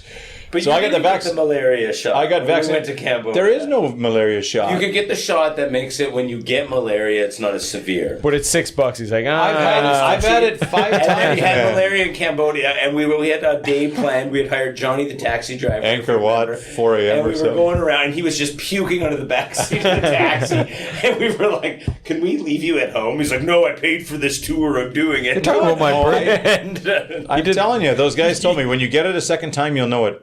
We were in that taxi going to Sunrise at Angkor Wat, and I just said, "Boys, I was going to say Corona. I got malaria." And they're like, "How do you know?" I know. And then it was, and I was like, didn't stay home. and Johnny's like, "Should we bring you to the back?" And I was like, No. Do you know someone who can get us some mefloquine or Larium? And he's like, "Well, it's 5 a.m. There's no shops or." And he called his uncles, brothers, cousins, grandpa, or whatever, and got me the pills. I took the pills, and that was magic it. black pills. We went for a full day, man. You stayed in the car. When We went for a full day. A bunch of that. Did you puke on the side of the taxi? It's a tuk-tuk. No, it was a right up taxi. the side. Johnny borrowed his brother's taxi. It was a taxi because we did the Killing Fields, and we did the maybe shots. that what you of called your guns, hotel? And we did some other stuff that day. So, anyways, I had no fear of the vaccine or the Corona. I had no fear of the vaccine. I got triple. Did you guys do the extra jab too? Yeah. I did 2 and a booster. Yeah, 2 and 1 booster. Right when we got the booster, it never did come to fruition, but it was looking like you would have to do the booster to travel. And that was the time we had to get our kids vaccinated to travel. So we did that. Were you worried? I was wasn't worried at all. I remember thinking about the kids and just going, Fuck. I'll hold out on this until it's gone. Yeah. Do you know? I watched the Pfizer guy on the Lex Friedman podcast, and he's the head of Pfizer, and he answered everything. But when it came to the kids, he was like, and I was like, that's that kind of worrisome. Yeah, but we were kind of like, no joke. We had a trip booked to Mexico, and then the vaccine came out for the kids, and then 3 months later, they were like, kids can't over 5 unless you're vaccinated, you can't travel. So we had Do it, yeah. we had to do it. But I always looked at this. I never gave a shit if you got the flu shot or you got the flu shot. And then if you got the flu around me, I'd be like, oh, that sucks. Thanks for coming out tonight, Brian. Like, I'm glad you sneezed all over the shared dish we're having here. Fucking chicken fingers. It was just, I don't think COVID was, I know it was severe and people lost their lives, but never before have we amplified so much the effects of one disease. Like, Sure. we've never looked at it with such scrutiny. And the carnage that came from it, in my opinion, like, Yeah, but that's easy to say. Suicide, But that's like, easy to say in hindsight, isn't it? But what do you want? Like people are gonna die or they're not gonna die, right? Like, it's But it's a new age where where information do you- spreads like wildfire. I remember, Okay, dude, if you lost your parents and your sister, you'd be tooting a different horn right now. I don't think so. Probably. But yeah, no, I don't think so. no, but you got to look at, if you're looking back, you have to look at the Guys the lost their stats. whole bloody families. Christmas dinner and they ended up losing like frickin' 12 people. The amount of people, like, that was one off. Like it's like a car accident, right? Like we could make the roads way safer. Yeah. We could take every 70-year-old off the road, Listen, and we would save like Listen to 10 Elon Musk over like here. 9% of the population. But like I don't know about that number, but you know what I'm Chilling saying? for Like, Tesla. we could take a lot of people off the road, and we don't. But car accidents kill. Man, 100%. I mean, I work for a tobacco company. They could outlaw tobacco tomorrow to save lives, but they don't. Yeah. 100%. And so You should have freedom to do whatever you want. The debate will always be there, 100%. But at the same time, do you want Johnny? You say freedom to do whatever they want. Okay, but with limitations. Okay, you don't want to get it. That's fine. But you don't go out and spread it wherever you want just So because you're asking if you have a social responsibility or a civic Sure you do. responsibility to.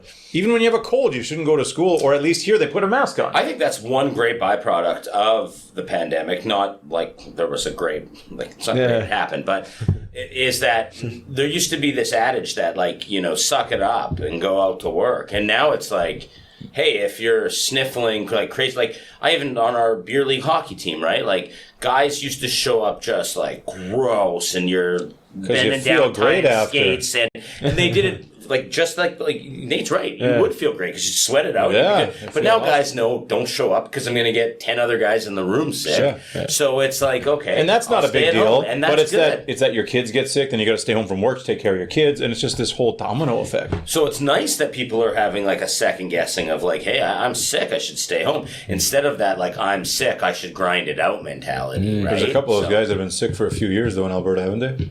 Or is that Ontario? Which guy? They've been about sick the for Leafs? 3 years. Talking about the Haven't Leafs. gone back to work. Talking about the Leafs. The Leafs? No, I'm talking about the guys. We could get the, the guys who don't go back to get a job. Oh yeah, for sure. I mean, that was always going to happen though, right? So, I don't know. I find. Did you guys find here? I found back home when the pandemic was going, you'd get together with people. No matter if you saw them last week or you saw them last year, you'd have that obligatory 30-minute conversation about COVID, and it got so exhausting to like constantly Talk. talk about it. And It was it a never big thing ended. here, but I think at home was much. It consumed. Again, we can look in and It was when I so called. integrated into your lives. Yeah. Where here it was like we didn't. I didn't stop hockey. We didn't. I stopped hockey for 1 month. Everything. The kids. Everything was just. Yeah. No, we were my gym stayed open. It wasn't Everything was invasive. There was no. I mean, it put limitations on us, but it didn't invade your life and take over. but your there life. was. I mean, obviously you talked about it, and we had our social life kind of came down to hanging out here for a year and a half, and it was definitely limited. But I don't know, man. I'm glad it's over. And there was one point in the paparazzi. There's one point in the middle. You guys probably had it too, where you're like, "Fuck, is this ever gonna end? Is this ever gonna end?" Because they said like, "Oh, you know, it's gonna be a year, and you know, it'll probably it come off." hasn't ended, right? Like it's done. still going. No. People WHO are still fucking- getting COVID at a rapid rate. Oh, that's Yeah, fine. Yeah. sure. All right, just But I'm so saying we're aware. WHO has said it's not that bad. 100%. But yeah, now it's just turned into the flu. Oh shit! I need him this way. I don't know if it turned into the flu or it was always the flu. No, it turned into the same. But I find it when I asked you, Brian, earlier about whether you were doing all these precautions to do your part or to protect yourself, and you said to do your part. Yeah. To me, that's like a bit of a telling kind of sentiment, right? And I think a lot of people would say what you said. Like I was doing it too, right? Yeah. And I'll admit, at the beginning of the lockdown, I was like full on, like washing groceries, This guy, stuff. Like it was. We it weren't was doing that. bizarre. this guy Like, called it me on was- vacation. I was in fucking Boracay. He's like, "Bro, it's gonna shut down the world. I'm like, dude, shut up. I'm on vacation. Stop breaking my balls. I don't want to read about this shit. And then reading on the... Yeah, we got stuck in it. Oh, no, yeah, almost, man. Well, they turned a plane from Wuhan around in Boracay and like, get the fuck out of here. And we went to it was crazy, man. It was like the apocalypse. We went into the Kalibo airport, and it's 1,000 Koreans all with masks and like sitting by themselves in the corner. My family's like unmasked. I was like, oh, fuck. Are we going to die here? What's going on? But no, we made it out. No problem. But The other one I was going to say was, part of mine was, if we're going to see mother-in-law, Hedan goes to a school with 1,200 kids. Gina goes to a school with 1,000 kids. I go to a university with thousands of kids.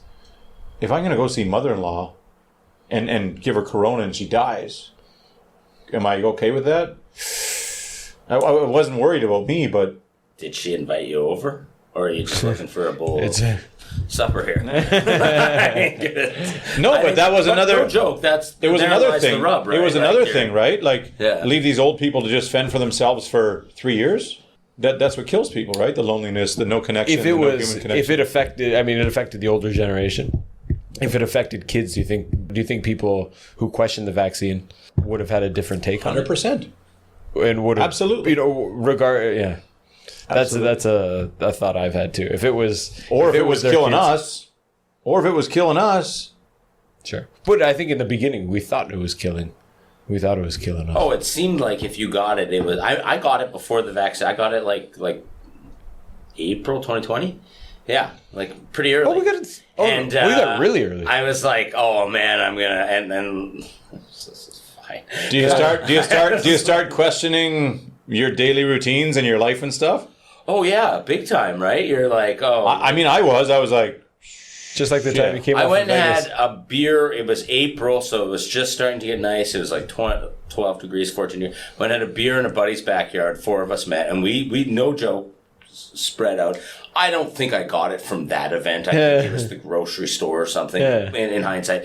But like I got it. I'm like, oh my God, I'm going to kill my children. I'm going to kill my wife. Like, what do I do? Where do I stay? My parents were like, come stay at our house. Don't let the kids get it. And I was like, well, maybe, but then like I probably shouldn't go to my mom and dad. And it was like, oh, and then Back to the dog. yeah, it didn't matter. So Yeah, but I think it's good to approach with caution, especially if you don't know. And I think that was generally the approach to it, man. That people on the fence, I don't know. You wanna err on the side of caution, right? And okay, off Corona. yeah. I got a couple of ones. I asked you about phones, I think, or your wife about phones, and I kind of got the impression from the answers that most kids don't have them. Grade 3, 1, 2, 3, and I'd say that Gina and Lena will tell you they're the only kids in their schools without phones, grade 1 to 6. What is the situation there on screens, and what role does it play? I mean, here it's integrated into every minute of their life outside of school, I think, for most kids. Yeah. Yeah. I mean, it's not. There's kids this tall walking home from school, and I'm like, I go pick up the kids. They're sitting outside on the steps, just nonstop. What is it like? What age does it start? And a follow up on those getting into like the opioids and other stuff. When does that start? Oh, that's a big leap. Yeah. When does that start? No, but grade 3 or going into grade 4. I mean, when does that stuff start? I'm becoming pretty sure discussions. if they have a cell phone in grade 3, they're going to be hooked on coke by grade 4. No. It's just, I think that's been proven. Yeah. I mean, they were wearing vaccine. thongs in grade 7. Oh my God! I thought you were going to say grade 5. Thongs in grade 7 when I went to school. So surely it's probably a little What bit school did you go to? a little bit younger than that. And let's back this up. How did you know that?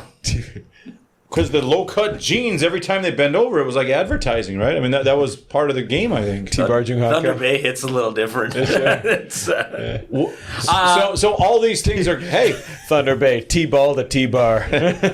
all these things are creeping up slowly. I'm glad Tony's a year older and Haley's a year older, and I'm glad there's a few other people I can consult on some of these things, and my kids aren't going first.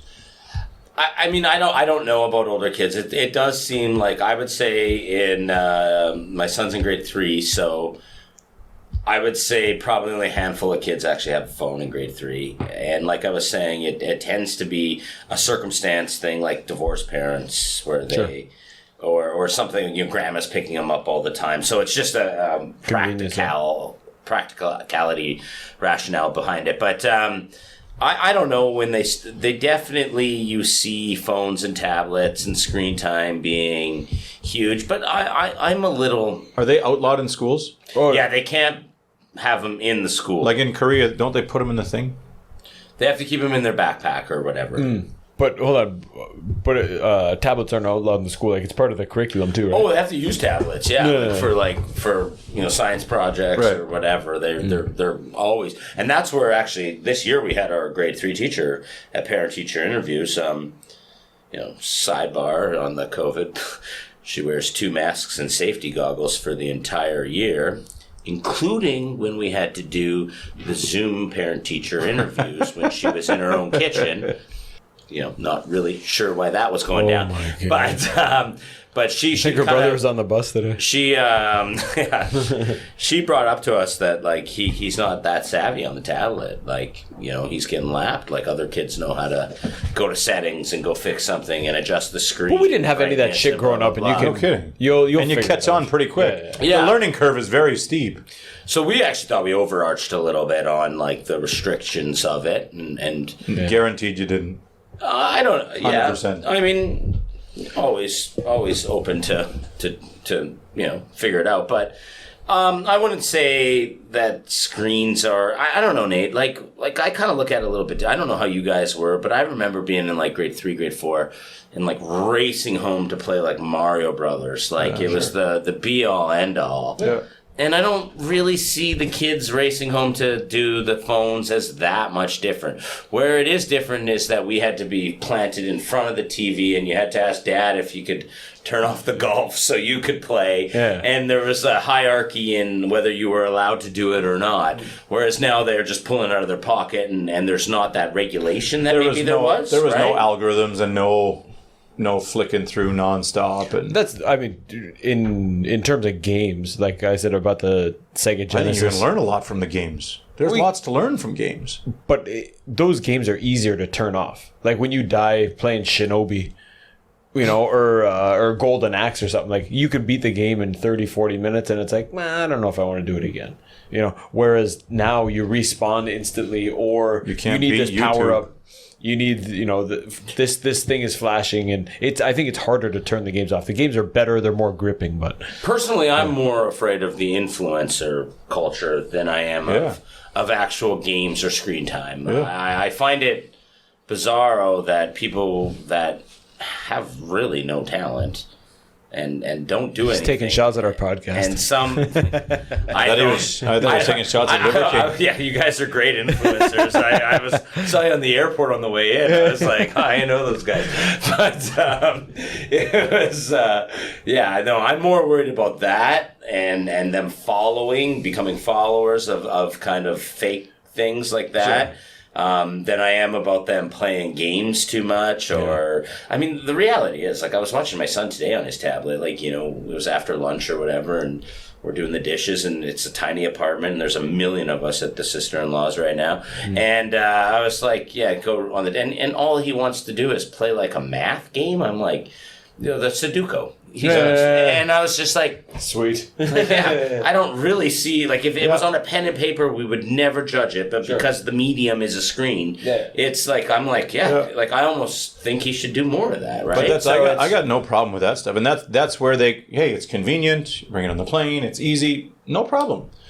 But, it's once you start getting into videos and YouTubes and but perhaps on social media... Perhaps the best education for the kids in terms of tablet is what you're doing. You can't be the hypocrite parent that's having a dart and like, don't smoke, Jimmy. It's bad for you. Obviously, the kid's going to go. You can always smoke, but no. But I think your phone habits will rub off on your kids, man. And if you're jamming away on it and telling them not to, it's just a matter of time before they do it, right? It's with everything. So you just send them to art, taekwondo, piano, and then you can jam away without them. Exactly, right? But that's why I like having them at home, because it keeps me busy. I got to be busy to keep them going. But yeah, and I do think though, like what you're on your phone, even as I disagree a little bit with what you just said, Brian. Though. I kind of sometimes think we have to be on our phones more. Like for me, for work, I'm on a screen all the time, right? Like it's either my laptop or it's my phone, or and it's ringing, and I got like. I work from home, so my kids get home from school and they see me with the AirPods in, and I'm answering the phone, and I'm also. But they know that's well. attached to your work. It's not just. Yeah, but maybe they don't, right? But it's how it goes, right? Like they have to see it, so it's But I'm also not the dad that's showing up at 8 p.m. at night because I'm working 12 hours a day. They're coming home at 3:30. And I'm there to say, hey, how was school? Let's go. Okay, I got like another hour to do, guys. I'm going to wander the backyard. I got to make a couple phone calls, kind of thing, right? Yeah. So it's a little bit of a different dynamic. And I think they get more dad time out of that than they do maybe if I had. Well, I used to have an office, so for sure they do, right? Like there were days where I'd be like, oh man, if I'm not going to leave by 5, I'm going to get in rush hour. I'll stay till 6:30. I'll just eat leftovers when I get home, right? Because it's easier that way, right? Yeah. So. Yeah. So what about getting into the more serious ones? Do they have any older? No, they don't have older cousins. Yes, no, sister. No older. We have one. My cousin has a kid, so he's a McNally, I guess, but. She's 1 year older. What about getting into the more serious stuff? When do kids start smoking weed? Sex, smoking, drugs. Weed's a funny one, right? Because we grew up with weed. Illegal.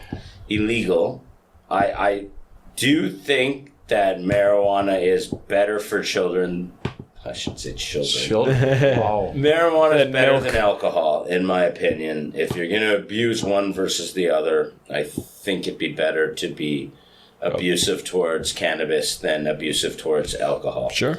So, I don't know, though. I agree with Cross that bridge. I will admit this, though. I have a boy and a girl. You have a boy and a girl. You have 2 girls. And that's kind of, a little... that's a bit of fate for Nate. But I will judge... abuse on drugs and alcohol differently for my son than I will for my daughter, I think. Yeah. Because, like, my son's likely to get himself, beat up, right? And maybe I'm archaic in that thought process, but the consequences for a female are much more significant and life-altering. And so... We'll be much more strict about that. I'm not even going to... I think the abuse of... Obviously, you don't want them abusing anything, but cannabis would be my lesser of the 2 evils. Yeah, but where are you getting the cannabis from? Now they say the store. But they're too young to buy it at the store. Yeah, you're Which too is young. better than when it was illegal and the dealer didn't ID. But now, but it's still lots of street products. No, there's barely any anymore. Really? Yeah. It's been outpriced. There's nothing in it for these dealers. You were just saying you bought an ounce for what, $80? $86. Holy shit! Right, yeah. That's incredible. So to put it in perspective, in the year 1999, 220, 220, 230. Yeah. So it was, yeah. Oh my from God. a dealer that wasn't IDing me when I was. Because I was listening to that one in the States. I think I put it on my Facebook. Maybe You're not having this, are you? No. I'll get a couple Is that later. a Stephen Urkel? The No Fun podcast. That now the opioids are turning up in all kinds of stuff, from marijuana all the way Opioids. I've never heard of opioids showing up in marijuana.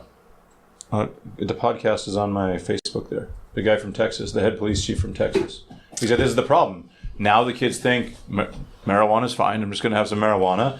And then they go, holy shit, that was marijuana plus.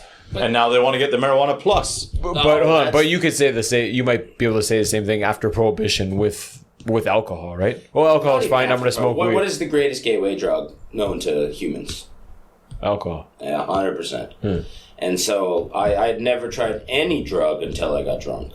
Zero. And I almost would wager everybody sitting at this table is exactly the same. Yeah. That you didn't try. So when you're kind of going to say, like, marijuana makes you want to eat food and watch movies and go, whoa. It doesn't make you want to go do rails with your buddies at the club. No, that's like not. That's not the danger. Alcohol does. That's not what I'm. That's not what I'm saying. That's not the danger of that one that I'm saying, or the perceived danger in America now with these guys who are. The opioid thing is going bonkers, is it not? I mean, I'm not saying for elementary or middle school kids, but it's outrageous. It was 20 years ago. It was, Yeah, it the was fucking fentanyl horrible. crisis is real. Yeah. And but that is what I'm saying, though, Nate. Like, all of the fentanyl comes from opioids, which is all illegal drugs, which is all not regulated, which means that, Yeah. you know, I think it's better. Like, we used to talk about this. Like, it was ridiculous to think that Korea would one day legalize cannabis. We were sitting around at Jeff's house the other day, like you said, Brian, 20-30 years Yeah. ahead. Like, I actually Medical think marijuana that's- is here right now. Yeah, it's not going to be long until they see the cash cow it is. They see They're going to turn it's- that Hyundai car plant into a marijuana factory, man. Well, they're still pumping out cars though, like crazy, aren't they? Wait till the forest fires hit that place. I'll just be standing in Samsung Dunk taking fucking taking. But I don't think it'll change the culture Iron like lungs. we once thought it was. Like, because you have this alcohol vision where, you know, I still think Korea is one of the biggest drinker cultures in the world, right? is. Dude, Like, Jinro's the man. One of the top sellers. Yeah, it is changing. I think it's changing. and those will think be it's the a- corporations that are most opposed to the legalization of cannabis. I think that's what right? happened in the States too, right? But they're not like in Mexico, it's not getting legalized because the cartel is like, Yeah, you were no saying that. chance that Yeah. we're going to let this happen because you're taking away a revenue stream, right? Sure. Whereas here, there's just a new revenue stream. There's Yeah. not going to be, and they could sell it for a ridiculous amount and make it an elitist culture, and it could be something that you I go think to you the should- cafe like Amsterdam or something. How I explain it to my students, like you guys will go to the traditional Chinese medicine, what the Hanyak, Korean medicine, Chinese, Traditional medicine. the TCM, and then they'll make a concoction of fucking deer antler and whatever, Turtle shells. and they're cool with that kind of plant medicine. But if you talk about weed, they're like, whoa, it's it's terrible, it's really, really bad. And that's kind of that's the education that they've got. But man, how's it gonna hurt you to have a little drop of oil on a Saturday while you're watching a movie?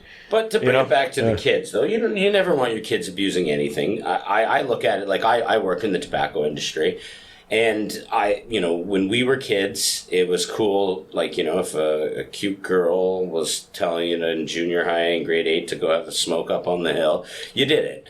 Yeah. Now they're all vaping like crazy. Like, I kind of feel like there's always going to be something there. Sure. So, like, if we can kind of try to, I don't know, not regulate, but at least make sure that they're aware of what they're doing is better.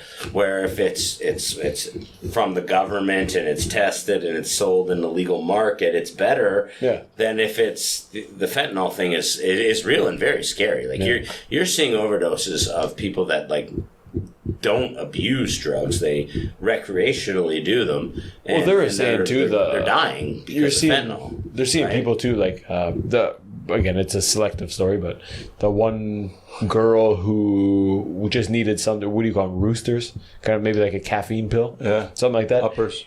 She bought a pill and she hit the mat. It was the first time she's ever done something. She brought it on Snapchat and boom, and you're out, right? That scares the shit out of me. Any chemical has always really scared me, man. Whether it's ecstasy or any of that stuff, I never touch it. But bring on the green.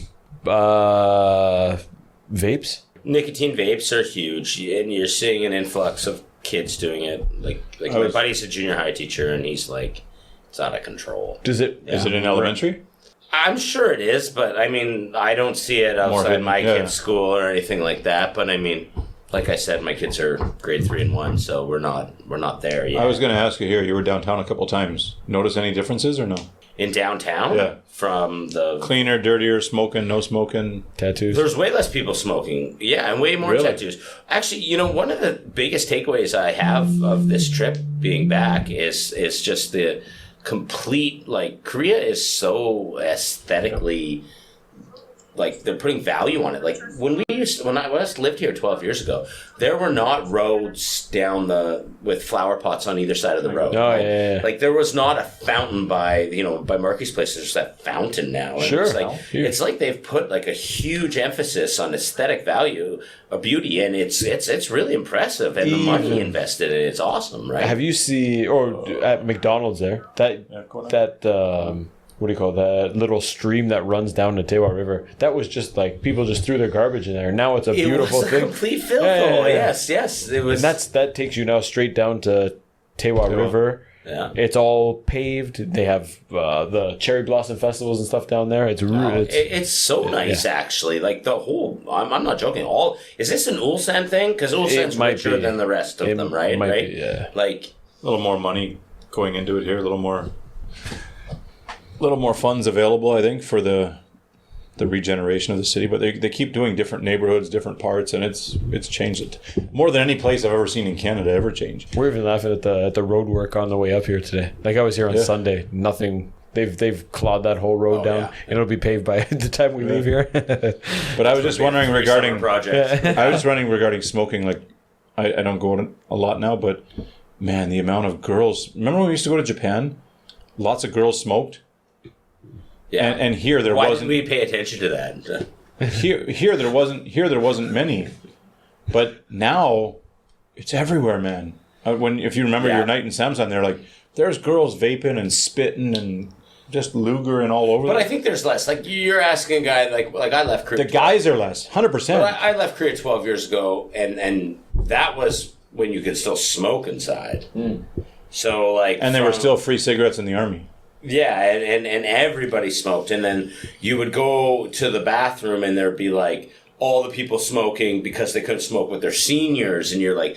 It's a hot box out there in the restaurant. Do we really need the hot box in the bathroom too? Yeah. Like Girls. So I'd say it was- older men and young guys is down a ton, I would say. Yeah, But the amount of girls I'd say it's probably skyrocketed. It's crazy. I yeah. remember girls No. go into the bathroom to have Sure. to have a dart, and I was like, "What are you doing?" Oh, I can't smoke in public. Like, oh, it's kind of strange. Yeah. it was weird. But there were no tattoos either. You said they had tattoos, and now I'm seeing like There's that one chick in Wabar with Face and head tattoos and stuff, man. Like it's wild now. when I got lost and I had to go into the CU Mart to Yeah. try to figure out how to get because I don't have a phone. Yeah.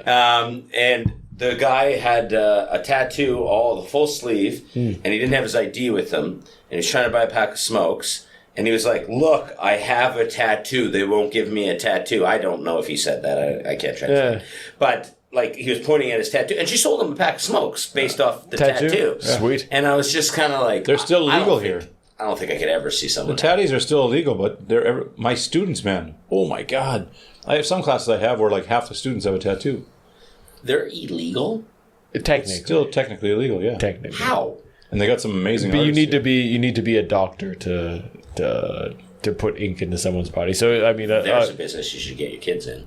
tattoo. Tattoo artists. Sure. Yeah. Well, there's lots, man. There's lots of shops and shop fronts and stuff. There's some pretty wild guys on Instagram that, full on They didn't we talk to somebody who was doing it, and they said you just pay the fine. They come, you pay the fine. Okay, close shop for a day, back open tomorrow. Just like with Kind the of thing. smoking thing. I remember when the smoking, I was back Pay the on fine. vacation. It was Yeah. Mr. Lim at the Wabar there. He would just like He had a openly worker- pay the $500 fine and put a sign up that said, "You can smoke here tonight." Yeah. And then everybody would come and smoke, and it was But he had the girl with that big spiderweb tattoo on her arm too. That was the. But yeah, now it's and it's agile, like older women and all the like lots of young tattoos, but lots of women like 35, 40 missed out on the fun time of their youth or whatever, and little rebellious, but sneaky ones like here and here and here, but tons of women with them. I don't see any men, right? Like, you don't see any businessmen with tattoos. I see quite a few men actually. Yeah, It's Like strange. businessmen, like corporate guys. yeah. It's strange you say that. Well, I don't but know if they're corporate. I don't know. What I their was jobs in, are, but they're wearing nice clothes. I was having a class in Starbucks the other day, and we were commenting on all the guys walking in with like full sleeves, and I was like, "Holy shit! Is this like it's like a tattoo meeting?" They're delivery guys. No, they're like uni kids going in just to hang out with their Oh, buddies. the uni kids they're everywhere, man. There was a guy studying in the cafe or the lounge the other day, and I was on the floor above, and I looked down. And he's got a big like tattoo across the back of his neck, and I was like, oh, "That's bold, man, for a 20-year-old." One thing, so we're out at the beach there in Donggu. I'm curious what you guys' take is. when I used to live here, we'd go to the beach and you'd have like your mother-in-law holding an umbrella over you, scared that you were going to tan. Now it seems like people are out there legitimately tanning. Like, what's the thought process on darker skin now? Or is it still white is best, or is it changing? It seems like it's changing to me. Some of the young people may be a little bit more open-minded. Case by case, but they still set up the parasols and whatever. And yeah, you gotta get these loony lizard glasses. There's still a lot of whitening creams and whitening enhancement and all that stuff. It's still popular. Yeah, still popular. Why though? Like it seems like it stems back to why do they like white skin? No, I know why they like it, but like why are they? Is it a certain age demographic? Are younger people? What's the? Don't know for sure, but I think younger might be more inclined to be tan. I don't know, to be honest. No idea. Nobody over 40. I mean, it's wrinkles. Now you see them. They got those band-aids like Heejung had on the weekend. Yeah, what is that? I don't understand that actually. That's where you burn. See it all the time. That's where you burn easily, right? So they wear a band-aid there. Yeah, so they don't burn. band-aids here, and they got other ones that are like here, looks like a face mask. Batman. Yeah, like these just stickers. The whole cheek. She had the ones that are getting more common, the ones that are just here, but yeah, I mean that stuff's going wild. I didn't know what that was. Yeah, I thought that was just like she had. Like, see them everywhere. Really? I think that's when she's out gardening or whatever. Huh? But do they take them off? Is that like a daily? Yeah. Is that a daily thing? I don't know if it's daily or only when you're in the sun or whatever, but they're much more common now. I've seen them tons. But yeah, no, it's still. Does your wife wear sun cream every day? Like suntan lotion. Yeah, like to not burn. But she's. No, but I mean winter. Like I've had to have a conversation with her, not some at the old house about like we had teenage boys behind us. It's like you just can't lay out in the backyard in the bikini anymore. Like you see their eyes above the fence, and you're like, "This is getting weird." Yeah. You got all shit floating. So no, she's different. She wants a tan. She definitely wants a tan. She wants to be. I think it looks healthier, man. My wife she had a trip with her buddies to Southeast Asia and came back with a nice tan. I was like, when was this? I want to hear about this. I got some pictures. I'll send them over. When is our trip that we get to cash in on it? Because she went. Oh, it was before we were married. It was pre-marriage. It was pre-marriage.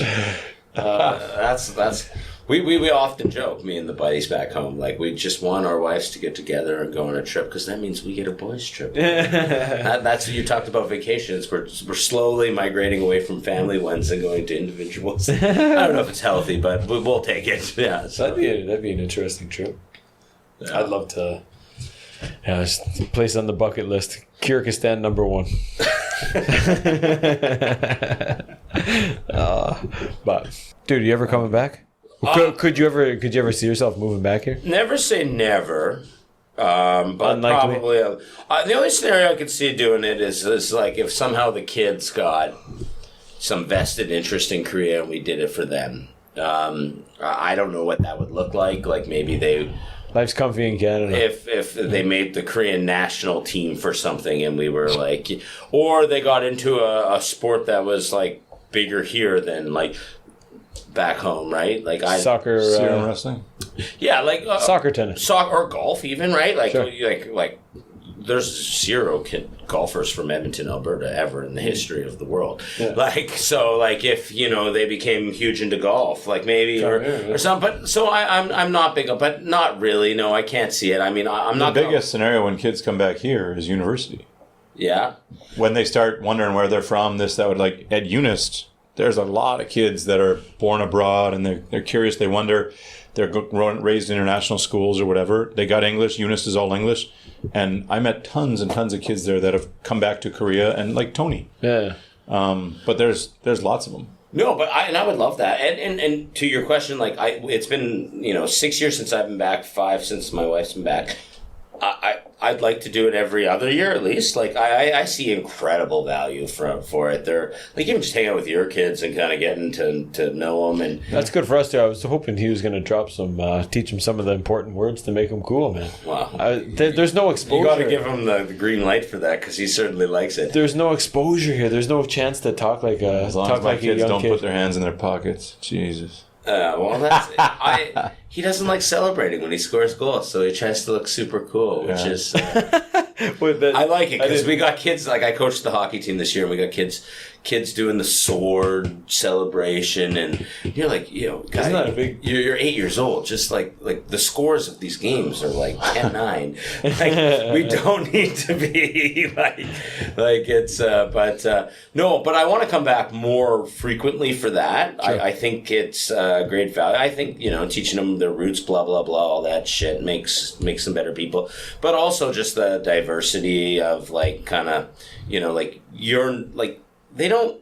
It's weird now in Canada, I find, right? Because, and it's a good thing, but my kids aren't subjected to like racism like they would have been if they were half Asian kids when we went to school. Sure. So that's really good, but it also kind of makes me sometimes feel like they're not getting that they're different, like because like, and I don't mean to be insensitive of this, but you hear people be like, oh, my aunt is Norwegian, so you're like from Norway a little bit. So that's the same as your kid from Korea. No, it's not. My kid is Asian looking. Your kid is a white Caucasian with blonde hair and blue eyes. Like, it's not the same. But you can't say that to your children, so you gotta kind of just go, oh, yeah, that's cool. They're from a different country, too. But it's not. So I definitely think coming back more on vacation is awesome. But it's, in terms of moving back, like, I hate to say this, and I don't want to sound arrogant about it, but, like, having a house and a yard and going for bike rides, and, bike rides and stuff like that is pretty awesome. So I'm pretty pumped about the decision to live in Canada overall. And you made that early, and you're following through on with what you like, right? I don't know. There are lots that come back though, man. I'm surprised how many guys I come think back. We have a friend Chris that might be coming back. I don't just a guess. Might be two of them. Just a guess. Just a guess. Sure.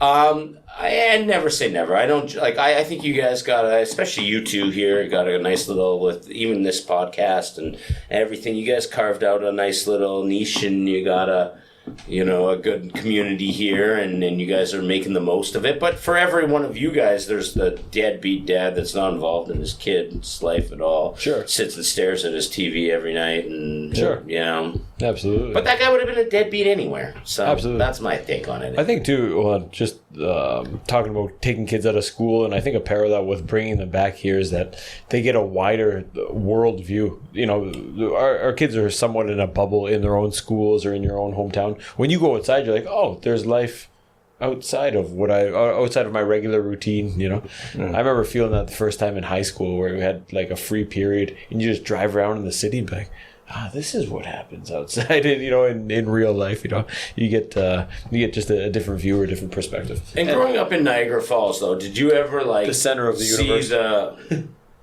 Toronto is. But did you ever feel like there was American and Canadian, or was it? Oh, totally, dude. Driving over the border. No. There's like, a different within the community around the town. Like, was there like, we don't talk to the Americans, they don't talk to us, or was there's there a lots clear of intermingling because it was easy enough? Well, I mean, they would come over and drink at 19 because they got to wait till 21, and there was lots of fights and whatever between. 19, hey, Alberta, we're a little bit better.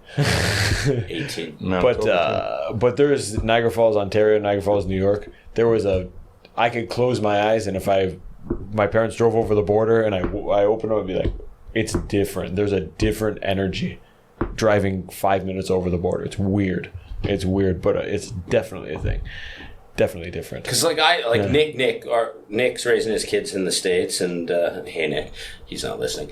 But I do think that there's a difference. When they come back at Christmas, I see a little bit, but not like noticeable. Like there's a little bit of American mentality that's going, but not big. Trying to arm wrestle with Niall. No, they're best buddies actually, those two. But yeah. Cool, man. No, that's I'm good. Anything else? Any? I got a lot of stories you want to tell. Oh, dude, tell some Tombstone tales. No, give me one good memory from Tombstone. Give me one good memory. Something you miss. Something you when you're with PD or Nikki. One that comes up. I told the story the other day with Nate. The first time I met Nate was my first day in Korea. So I got to Tombstone. I was locked out of my apartment. I had to bring my suitcase to Tombstone. It was the only foreigner bar. And like the cell phones and technology weren't what they were. Yeah. Like, this was 2005. And we went to Tombstone, and Nate pulled me and Nick aside. And you had met Nick. Nick came You guys came together? Nick came 2 weeks before me. Yeah. And Nick's like, let's go with this guy. He knows a little bit. So we went to a restaurant called Oh My Dak. Do you remember that, Nate? Yeah. And it was just down the street from Tombstone. We got in there, and it was like a chicken joint. And I remember being blown away that beers were like a pitcher of beer was like $6 back in the day or something. It was so cheap. So we ordered some beers. And Nate goes, don't order chicken yet. These people next to us ordered too much. I'm going to steal theirs. And he stole their chicken. And I remember looking at Nick going, where the fuck am I? This guy. that we're eating strangers' chicken. This guy. And drinking. And we left a bar where I left all my, like everything I owned. With strangers. Yeah. Turns out to be Jeff and Marky. Yeah. And Al. And Andy. And then we came back, and I was just like, oh my God. So I do remember that one vividly. It was like, and I remember going home that night going, like, I think I might like it here. Yeah. I think it might be good. So I remember my first night out. I spent a couple of days in John Mark's house, but first night we went out, we saw you. Yeah, we saw you out camping.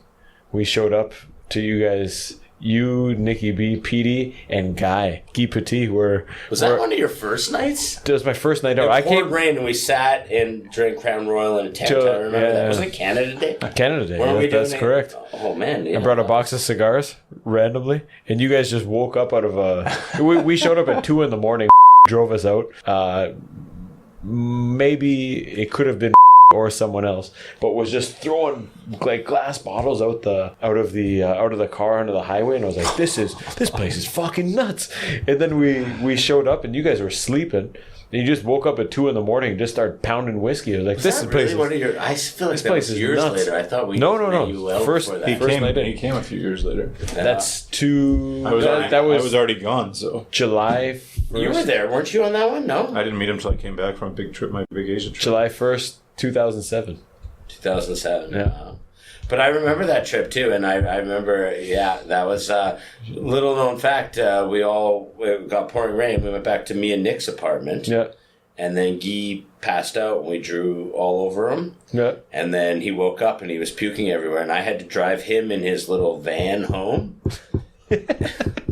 I remember that little van. And then there was a little bit more to that story. But, yeah. And hold on, I think he was a mess. I think I'll say that, yes. our second meeting might have been your mustache party, which I didn't know. It was great, yeah. I didn't know what the hell I was getting into, but I went in. There was like little serving bowls of like single cigarettes and cheese slices. So like this It was place a white is trash fucking party. nuts. A white trash. Why we're trying to do a white trash party, Dude, it was and we had a hilarious. giant bowl of cigarette. We emptied like 6 or 7 packs of cigarettes into a bowl. Yeah. And then we bought like the Costco pack, Nate. We had to go to Daegu to go to Costco then, and we bought like a 54 pack of the Cheese slices. cheese slice, but the plastic. Sure, yeah. We call it hand cheese. I don't know what you guys call Kraft that. single slice. Crab singles, Yeah, and so we would, and we put them on a plate. Yeah. And then we purposely ordered a pizza the night before and served leftover pizza for the white trash party. I walked in. You immediately cut the sleeves off of my shirt. Yes. And you weren't allowed sleeves. I Yes. didn't, and you guys have been growing mustaches for 2 weeks. Yeah. I can't grow eyebrows, and you guys like, oh, we need a mustache. So you drew one on me. Oh, dude, that was bananas. That was bananas. I believe Jean-Francois, Nate's alter ego, made an appearance that night. No, he wasn't here. Pylon on He his wasn't head? here. Was that not that night? He wasn't I here. didn't come back. But till- Dano drove us from your house to Tombstone, and I was in the back of his van or his SUV, and my dad called and he's like, "What are you doing?" I'm like, "I'm in the back of an ex-NHL player's SUV," and he just keeps stopping and like he was shotgun and beers. not even that. He just kept saying like, "Hey, watch this! I'm the king of the road," because I'm driving an SUV, and he'd drive up and just start honking at people, and they move. I was like, "This guy's fucking nuts." that I do remember that. The mustache party was quite fun. Oh God. So Pete was here then, right? Yep. When you okay? That's And it must have been 2 weeks after that Jeffy, or maybe a month after that Jeffy, or was that the next year when Jeffy rented that the country house and Petey went upstairs and then he came back down and his shoulders just hanging, his knuckles are scraping on the ground. He's like, I think I need to go to the hospital. No, I still remember that. He fell down the entire like rock staircase, popped up. He was fine, completely fine, and as we were walking in, Eric opened the screen door of the thing, and it like swung back there, and it hit Pete in the shoulder and popped the shoulder out. Oh, that's it. And then he was screaming, and I've taken Pete to the hospital in a few different countries with a separated shoulder. And I remember remember you and I in Vietnam trying to push it back in, and he's just puking on the bed, and we were completely sober that night. We were like normal adults. I think it was once in Thailand too, wasn't it? Yes, yeah, but the Vietnam one, Nate's like, that's it. I've had it, because the Thailand one happened first, and in the Vietnam one, Nate's like, that's it. Like, I think he said my buddy is a physiotherapist. I know what I'm doing. No, I dislocated mine a bunch. And we're just shoving it back in his socket, and Pete's coming in and out of consciousness from the pain.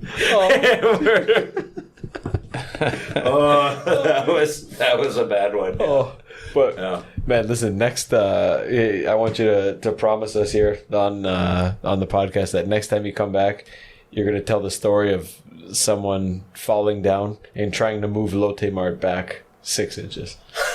All right. And the story and the lore surrounding that, because there's that's a whole podcast in itself. That was the pilot. Right? Yeah. All right. So if you're going to listen to this podcast for any reason in the next 5 years, it's going to be that story. All right. Well, thanks, boys. It's fun. You guys are doing good stuff here. Always the nice. Mayor and Mayoress. Ooh, that hurt my vagina. Thanks for taking the time. All right, boys. Talk to you next time. Bye-bye.